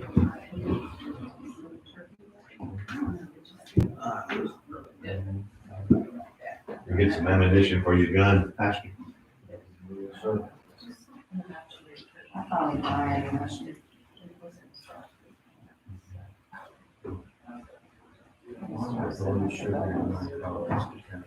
It was becoming normalized, this issue. Pastor Chandler arrested for holding services. It's our northern border. Yeah. So, it's over COVID, which is going away, what's the next thing? Okay. Take it right off. Something about once that first thing happens, the door. That's right. door opens.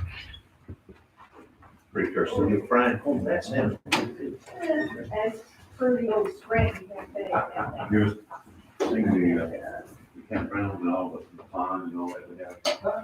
About 43 acres.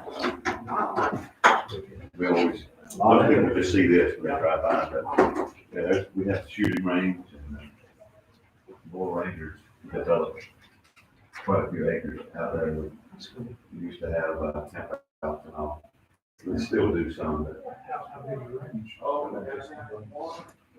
you have to have somebody that shoots. That's not me.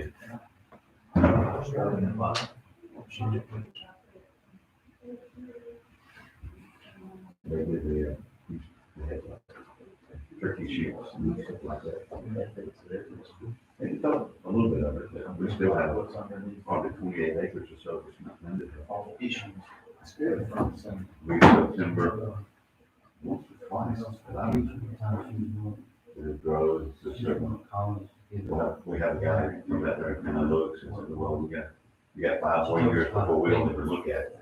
Five, enough wood that we can use. Hardwood or?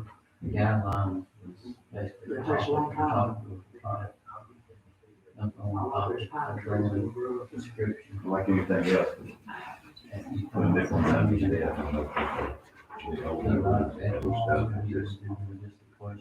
The insurance and the upkeep. You have to redo things and upgrades. The code, you don't want to ever build anything at all because they will county moves in pretty quickly. They say open the Grandbaby door. with my mom and dad. Yes. It's 5 years there. Used to be Beach Springs Church on I love it. through the years, kind of there was a debate, and there was some maps that ended up with the Beach Springs Church, of course, ends up there. 25. And we bought what property that was needed to them, we bought it back. So they can go up there.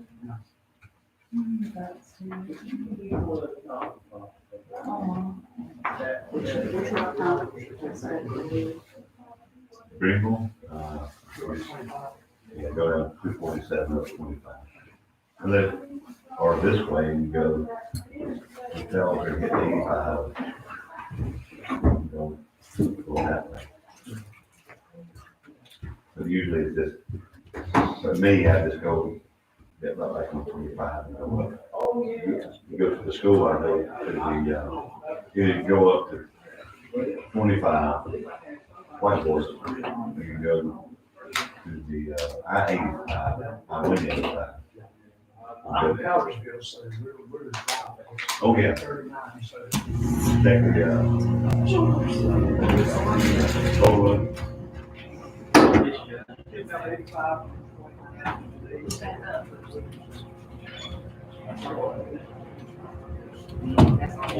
Yes, probably Highway 8. I'm just paying attention. Lost couple of minutes.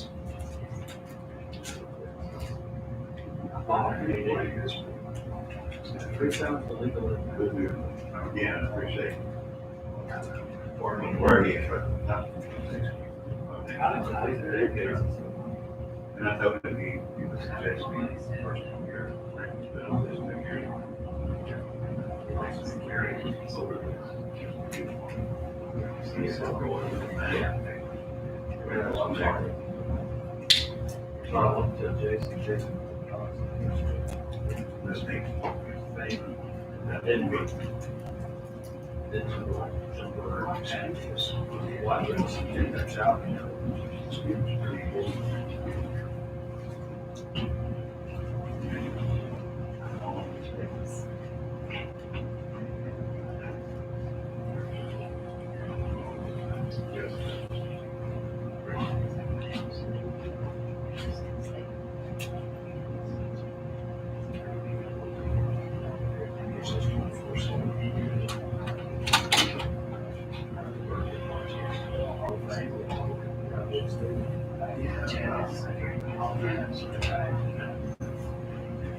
Yes, sir.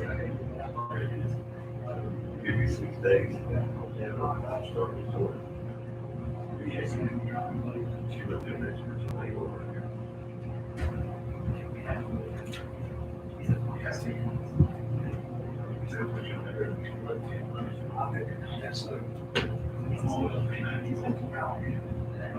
That gets it when we are financial. That's an easy thing. I had a Zoom meeting, and that's the kind of thing. I think it's called us, we don't have to get on the plane, go with. We get a lot of things.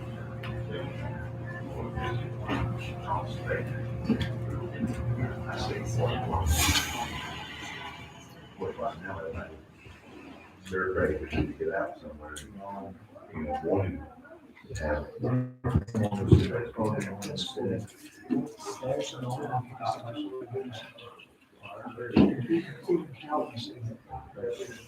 It's true.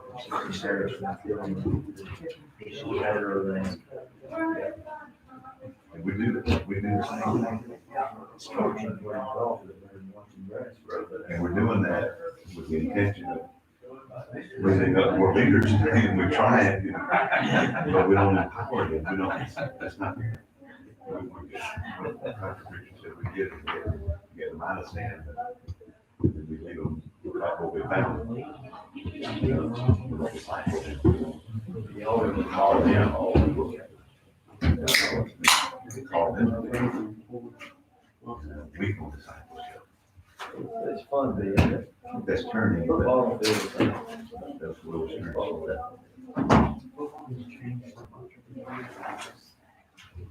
I guess Like, you can see. our relationship with number homes, there's very important. That's what it's football. Always has been. Look at something small in your TV screen.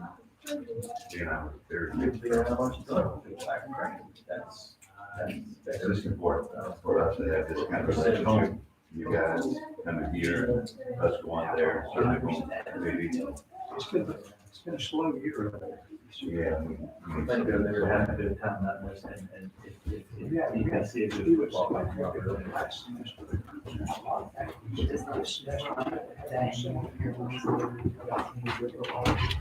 That's why they.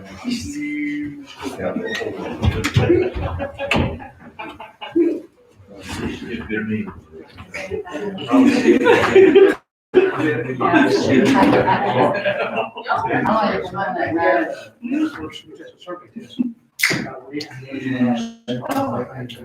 You're so bad. I'm gonna sit on that. I would start. No, look. You'll get it. You're there. Yes, yes.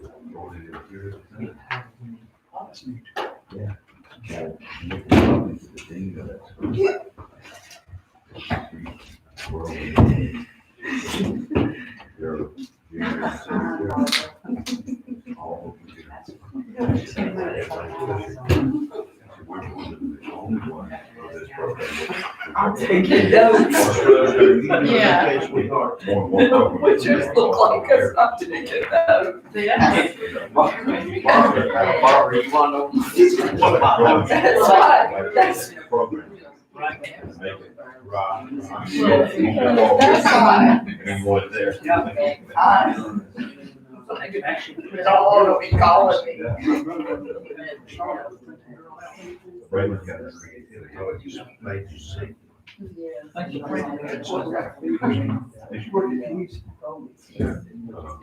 It was a good friend from high school who worked there.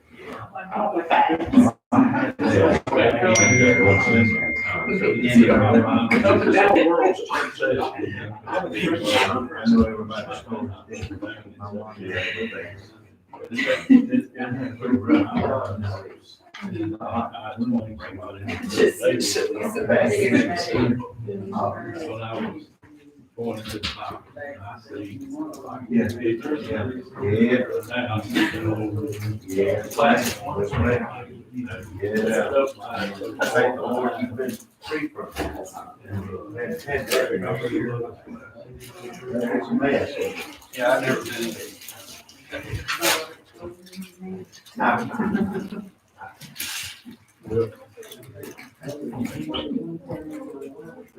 think my experience Silly. in our lives all the time. Right. Like you said earlier. Send a picture out. No. People that get leaving, you know, louder. I was gonna say, they don't have to leave, they had opened up enough. Why open it up, you know, what gives them that inside the, worry about it. It's just like inspiration.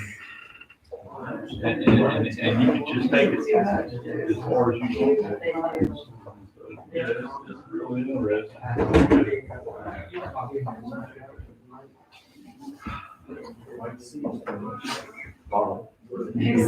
She says. No.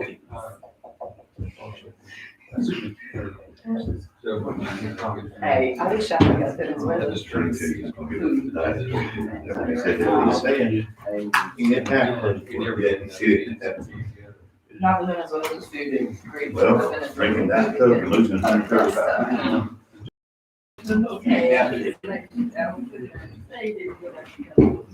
I want a little bit, not as much as my wife, but I want to. We were talking about our good friend. I've been up there, yeah. The one on the video, I went last night, that's what she said. No surgery, no diet. This is so good. 135 pounds. Is that what Good. it is? Yeah, he's running. Yes. She's an amazing guy. That's not right. It was so good. It is so good. When he drinks, you'll have a big gulp every time you see him, big gulp of Diet Coke. He goes to 7-Eleven, gets his Diet Coke. He lost 135 pounds. I sent Jaleesa a message that I hated you. Actually, I think it was on there. Go out, we'll finish up that angle. Finish it. I'll get you out by 1 o'clock. I wrote some on board environmentalism, global warming, climate change. Is that important to Christians? Do you have anything good in these? He has a really good outline in his book. You gotta believe The it. textbook on this, he has 5 things about Christians' response to that. I said, consider gas has gone up 60 cents, you better believe it. Yeah, because now people won't be able to afford to drive to church. He has a good outline here, Genesis 1:2, creation's intrinsic value. I mean, it's God's property, right?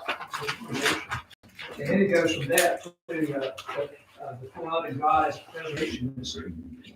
The third on part of that is the glory of God in creation. That's part of like God's object lesson to us, right? We see God's glory in that. From the macro level, you see all the galaxies and all that kind of stuff. And who invented all that? And all the way down to the micro level. And the more and more they study our DNA, and all that, the more, to me, the harder it gets to say that happened accidentally. It's like being on a trail in the woods or something, and you run across 20,000 books, and you say that just happened accidentally. And that's what our DNA code is like. God's in, and then in Colossians, Paul gives a cosmic scope of redemption. Because ultimately God created, he found a way to get a personality attached to brain cells. Brent Wallace is a particular person, you know, personality and all that kind of stuff, memories and all that. How is the person that we know is Brent Wallace, how is that mind attached to brain cells? Who in the world thought of stuff like that? See, that's what makes Christianity different from the Roman religions, the Greek religions, is one, you know, God is gonna fix heaven where we're in glorified bodies to have a relationship with that creation the way he intended in the beginning, right? Salvation is not escape from the body, it's gonna include the body. That's why we as Pentecostals all celebrate the Ascension Sunday. Christ, the risen Christ carried a body into heaven where it is. So we still have that to look forward to. And then finally, Romans 8, waiting on the new creation. Standing on tiptoes, Paul said, we're waiting on the creation. So it's important to us in one sense, in those 5 senses we said there, but also we're something like stewards over that, right? God give us dominion over the earth. That doesn't mean to misuse it or trash it. So we have a relationship with it. And it's another one of those areas that's been hijacked by the environmentalists.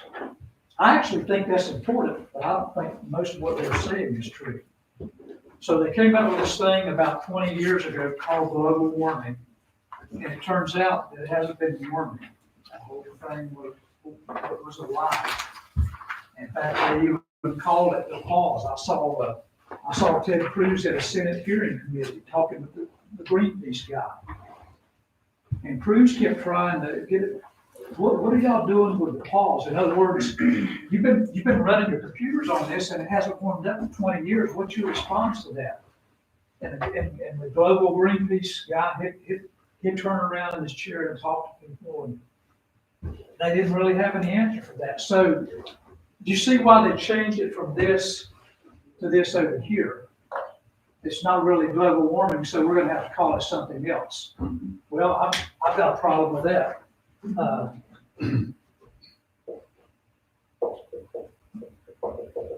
Climate change, that's what weather is. Right? The weather changes.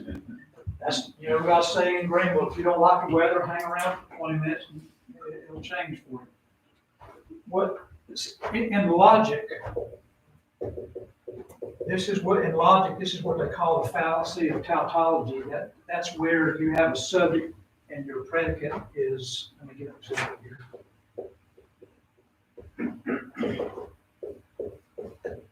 A bachelor is an unmarried male. Here's your verb is, here's your predicated sentence. This over here is the same as this over here. See, I haven't told you anything about a bachelor. This is just another term. This predicate over here means the same as the word bachelor. So this is not saying anything pertinent. It's just this is what climate change is.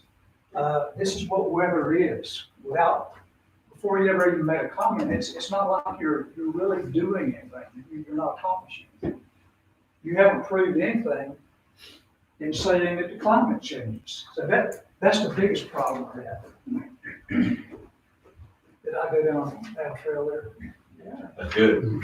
So, climate czar, John Kerry says, 2030. We've got about how long? We got 9 years left. 2030. Yeah, 9 years. I was out of Portugal, said we had 12. Yeah, that's right. Yeah, that's right.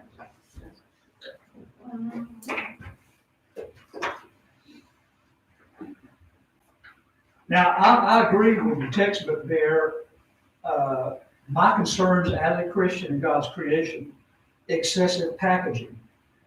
You talk about waste in our It's aggravating to go and buy something like a jump drive, and you get it home and you've got enough plastic to fill in the trash can and buy a jump drive. And by the time you look, I've got a problem with disposable products.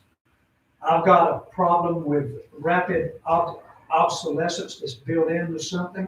I just bought a new computer, I make that thing designed to be obsolete. And I'm concerned about clean drinking water and all that kind of stuff. But what I don't like is people lying and expecting me to do something they don't do. Like John Kerry. That's right. He is one of the most wasteful human beings on planet Earth. And I'm not exaggerating it. Y'all know who this is? You ever heard of Cheryl Crow? Yeah. Okay. Do you know what this is?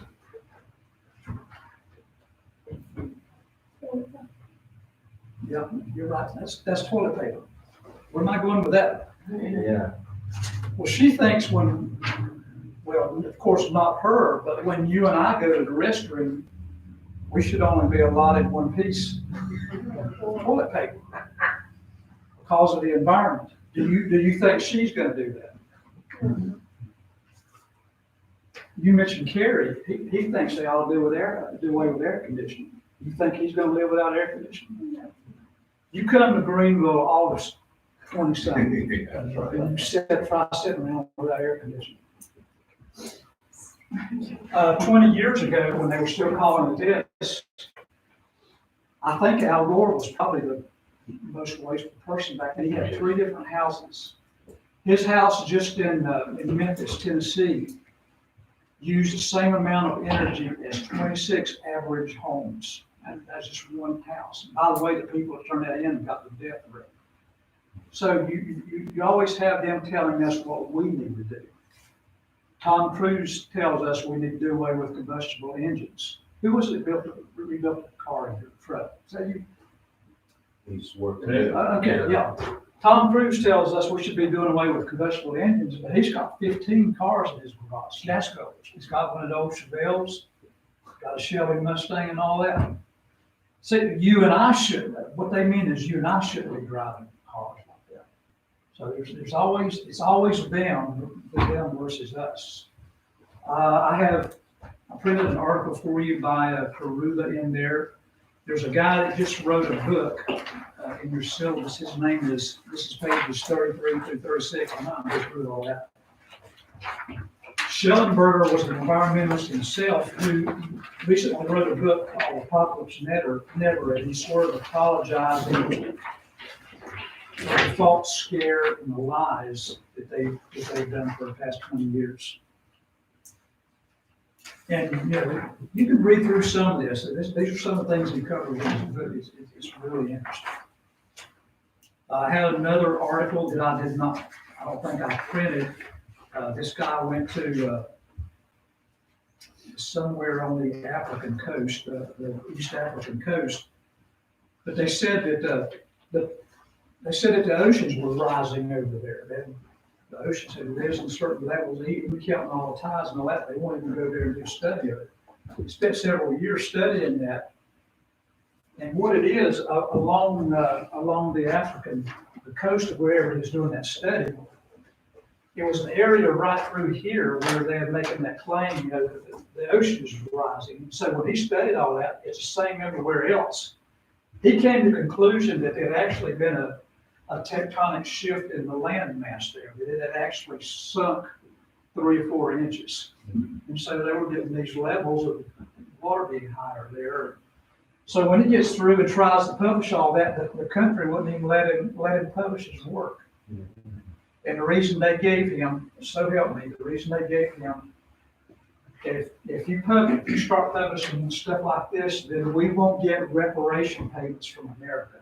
America is the one that's causing all of this, and you need to pay us. So that's sort of what we're fighting against on the global warming stuff.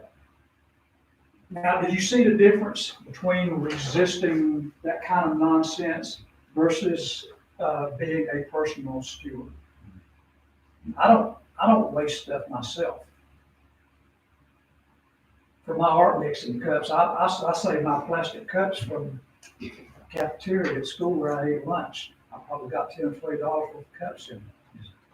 I make sure my tires are pumped up, that sort of stuff. I do stuff not for waste. Wear clothes from the Salvation Army a lot of times. So if these guys want to go up against me on carbon footprints, I'm ready any day. Your carbon footprint, that is how much energy you expend in a day. And so they claim America is wasting all the world's energy. So what we need to do is reduce carbon footprint. That's how much, that's how long a shower I take, how many miles I drive a day or whatever. And see, the onus is always on us as Americans. It's all of this is our fault. And we need to be making reps. Back to that redistribution idea a while ago. How do you equalize all the wealth? Well, taxation, redistribution, that kind of stuff. Reparation payments to these countries that come up with nonsense and stuff. But on a personal daily basis, I'm just not a wasteful person. I don't trash God's creation, all that. So you see the double whammy there. On one hand, we've got to resist just outright lies. On the other hand, God does want us to be a good steward, right? Take care of the environment. The Noah factor. Conservationists. Ironically, some of the guys that I know that are the best environmental guys are hunters. They're real careful. Keeping up with stuff, keeping an eye on things, planting stuff, keeping an eye on deer populations and all that. They're seen as the haters when in actuality they probably do more for the environment. There's a difference between shooting a deer and doing what some of these people do. So that's why I included some of those things in there for you to read Schellenberger's article, and also Alan Koruga. By the way, who are the authorities on that stuff? A climatologist is a guy that studies the climate, right? Well, if I wanted to know stuff about this, I would think they would be the ones to go to, but these are the very ones that are censored out of the media. It's movie stars, rock stars, and politicians that are ones that are dictating all the rules and the bad stuff that's going on. And most of these guys are saying that it's a hoax. This stuff has never happened. Yes, we need to be careful about our environment, but this other stuff is just simply not happening. So again, you see this censorship of the real ideas and the promotion of the nonsense.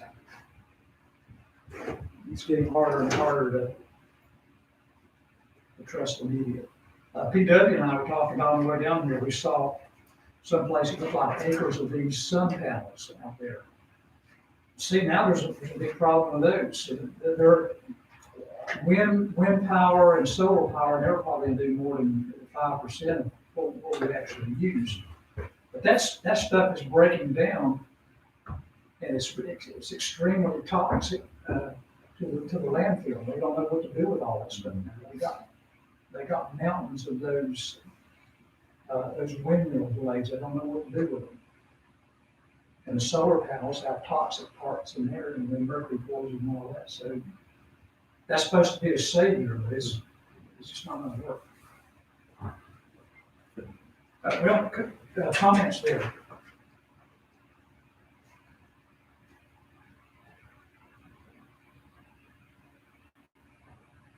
Let me ask you this question before we leave that. Do you think the world is overpopulated?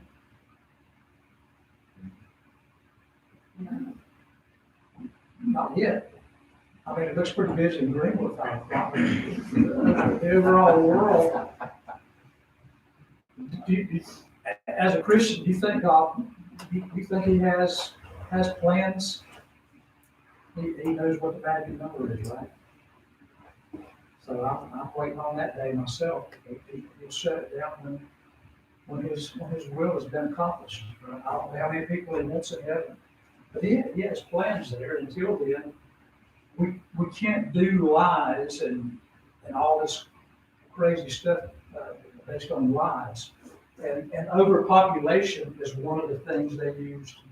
We need to be involved in all this because there's too many people in the world. And there's a lot of people in the world, but not yet.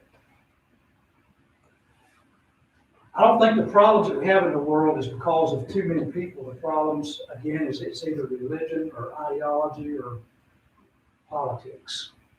That's what creates the problems. It's not so much having too many people. Nobody is more populated than Taiwan. Some of these places with the highest populations have the best environments to live in. And on the other hand, some of the places that are least populated have the most poverty and trouble. So I don't think those things necessarily. I just thought I'd throw that in. I did have a section in here on, this is page 37 and 38. This can be an ethical concern. I can start out asking the question this way: do you think we are a Christian nation? That's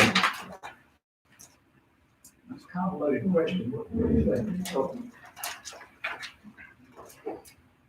No, I've got a lot of questions in our nation.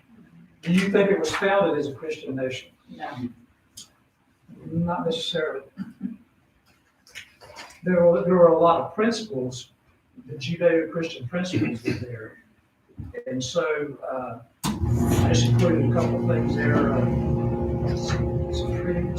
Supreme Court decisions where, at least in terminology, we acknowledge the Judeo-Christian system. That was true in the Supreme Court decisions. And the second one that I put there was a little pamphlet by Coral Ridge Ministries. What was that guy's name? Yeah, James Kennedy. And the value of this, again, is it's a list of presidents who made comments about the Judeo-Christian faith. You can't deny that. It's in the sculpture, it's in the paintings, it's in the writings or the letters and all of that. So, again, I think we can be glad for the Christian influence there. It has been an unusual experiment of God in the past 200 years. Despite all the problems. As Condoleezza Rice said, we were born with a birth defect. It's slavery, but we've also been born correctly. And when you consider the things that have been done, you can see God's hand on some of these things. Consider the writings, the decisions, Supreme Court decisions. Way back in the 30s and 40s,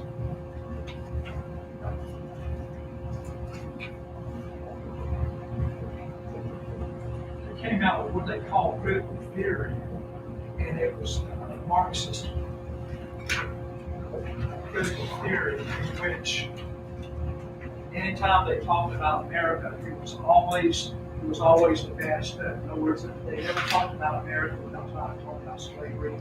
They never talked about America without talking about whatever bad it was happening, without ever saying anything about good. What they've done recently is at the universities, they've begun to call that critical race theory. And again, it's sort of like what those triangles were doing a while ago. It's focusing on all the bad, and I'm not disagreeing with that, but they're acting like, see, we need to cancel culture because everything about it is bad. There's no reason for America to exist anymore. without saying anything about all the people around the world we have fed. What would the world have been, with Hitler if we hadn't sent millions of guys over there, 500,000 of them getting killed? And we didn't ask a single thing out of any of the Europeans except enough space in the ground to bury our dead. So you can't just pick out all the bad stuff, whether you're talking about the nation or race or whatever, and say, well, we just need to cancel the whole thing, get rid of America. So anyway, that's why I threw a couple of those pages in there. Comments, opinions?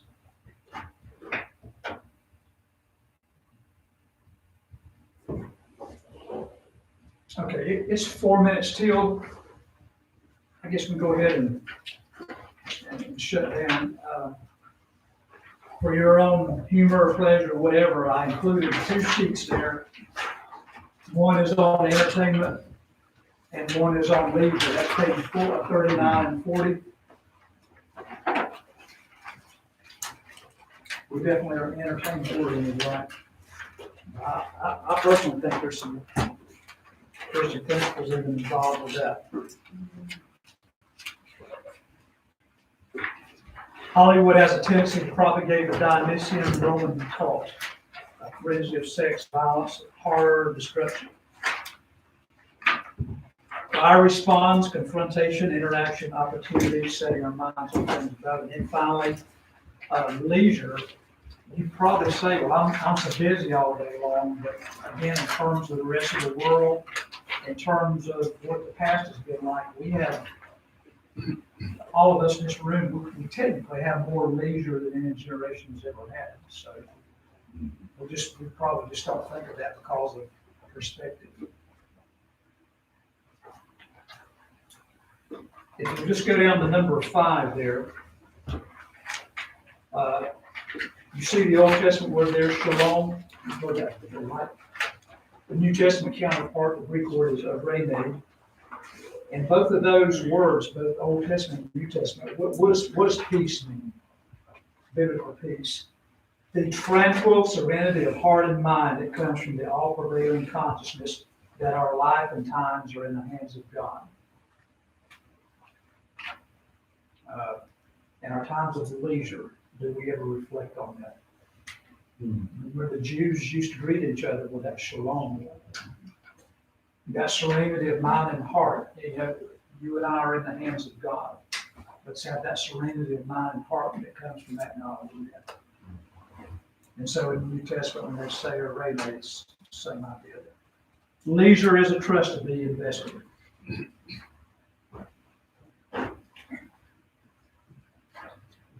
I told you that I wished I could use this book for the students. I did make a table of the contents for you guys to stick in the pocket of your notebooks. We'll call it a day. And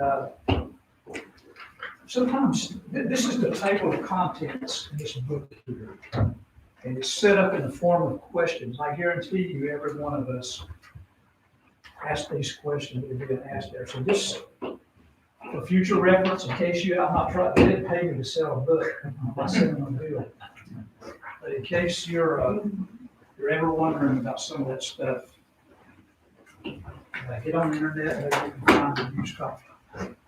Yeah, I actually looked on Amazon for it just a few moments ago, or a little bit ago. I think it's roughly $40 new. So you might could find it cheaper. I buy a lot of used books. Yeah.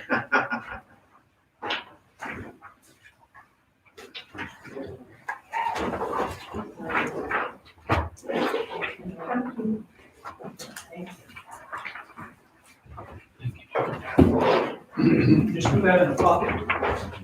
If you don't mind, I'll go ahead and just close this down with a word of prayer. Mr. McKinney, one thing, now, this is the assignment also? Well, those are some of the assignments I give my students. I don't know if you guys have ever heard of Dennis Prater or not. Yes. He has a whole series of 5-minute videos. And on the first page here, I put about 6 down there in the areas of environmentalism, some in the area of racism, and some in the area of economic justice and stuff. They're only like 5 minutes each. He doesn't do the videos. He has professors at university come in and do like 5-minute synopsis of it. And, this stuff is going fast. They are censoring. He's been in the Senate hearing committee, against YouTube and Google and so forth, Facebook and all that. They're flat out censoring this stuff. I had a student one year ask me why my stuff was one-sided, and I said, because you hear the other stuff 24/7. 97% of the media is doing the other side of it. This might be the only shot you ever get at it. This stuff is going fast. They even had, you ever heard of Diamond and Silk, two African American ladies?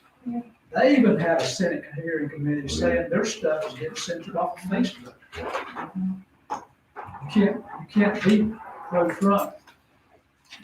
And so they just flat out censored their stuff. I heard them talking about it. And they kept saying, well, it's an oversight.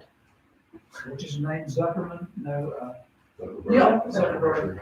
They kept saying, well, it's just an oversight. And the guy from Texas, Cruz, kept saying, well, why does the oversight keep happening to these Christians? Why is the oversight always going in one direction? And of course, they didn't have an answer. But anyway, if they want to. Yes, that would be our That was answered. Yeah. You want to do that? And by the way, I tell the students, you don't have to agree. So I agree for the following reasons, I disagree. And that's just, pick out some of those and watch those on, if you can find them. We're going fast. All right, let's pray today. Father in heaven, this day is we come to the conclusion of this. I'm thankful for all of my colleagues here today in Christ, trying to make a difference. We are interested in our moral decisions, Lord. Sometimes we know what the answers are, we just don't have the courage. Give us the illumination we need, and the truth that we need, but also give us the courage to stand up, to talk. And Lord, we pray that our actions would not conflict with our speech, that we would really live out the life of Christ. We need to be filled by your Spirit to do that. And so we pray for that motivation and courage. I'm thankful that the conference hosted me here today, Lord. I pray you bless each one as they go back out and teach and preach and witness. I ask it in Jesus' name. Amen. Amen. Well, let's let Brother McKinney know how we appreciate today's class. And we certainly are thankful, and we have been blessed today.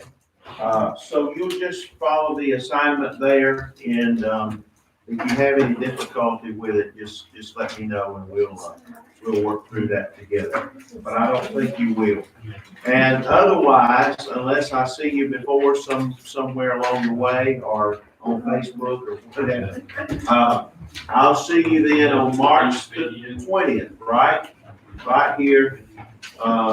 President Chris Thompson will be with us. And this class, by the way, that class was the class we were supposed to have in November, but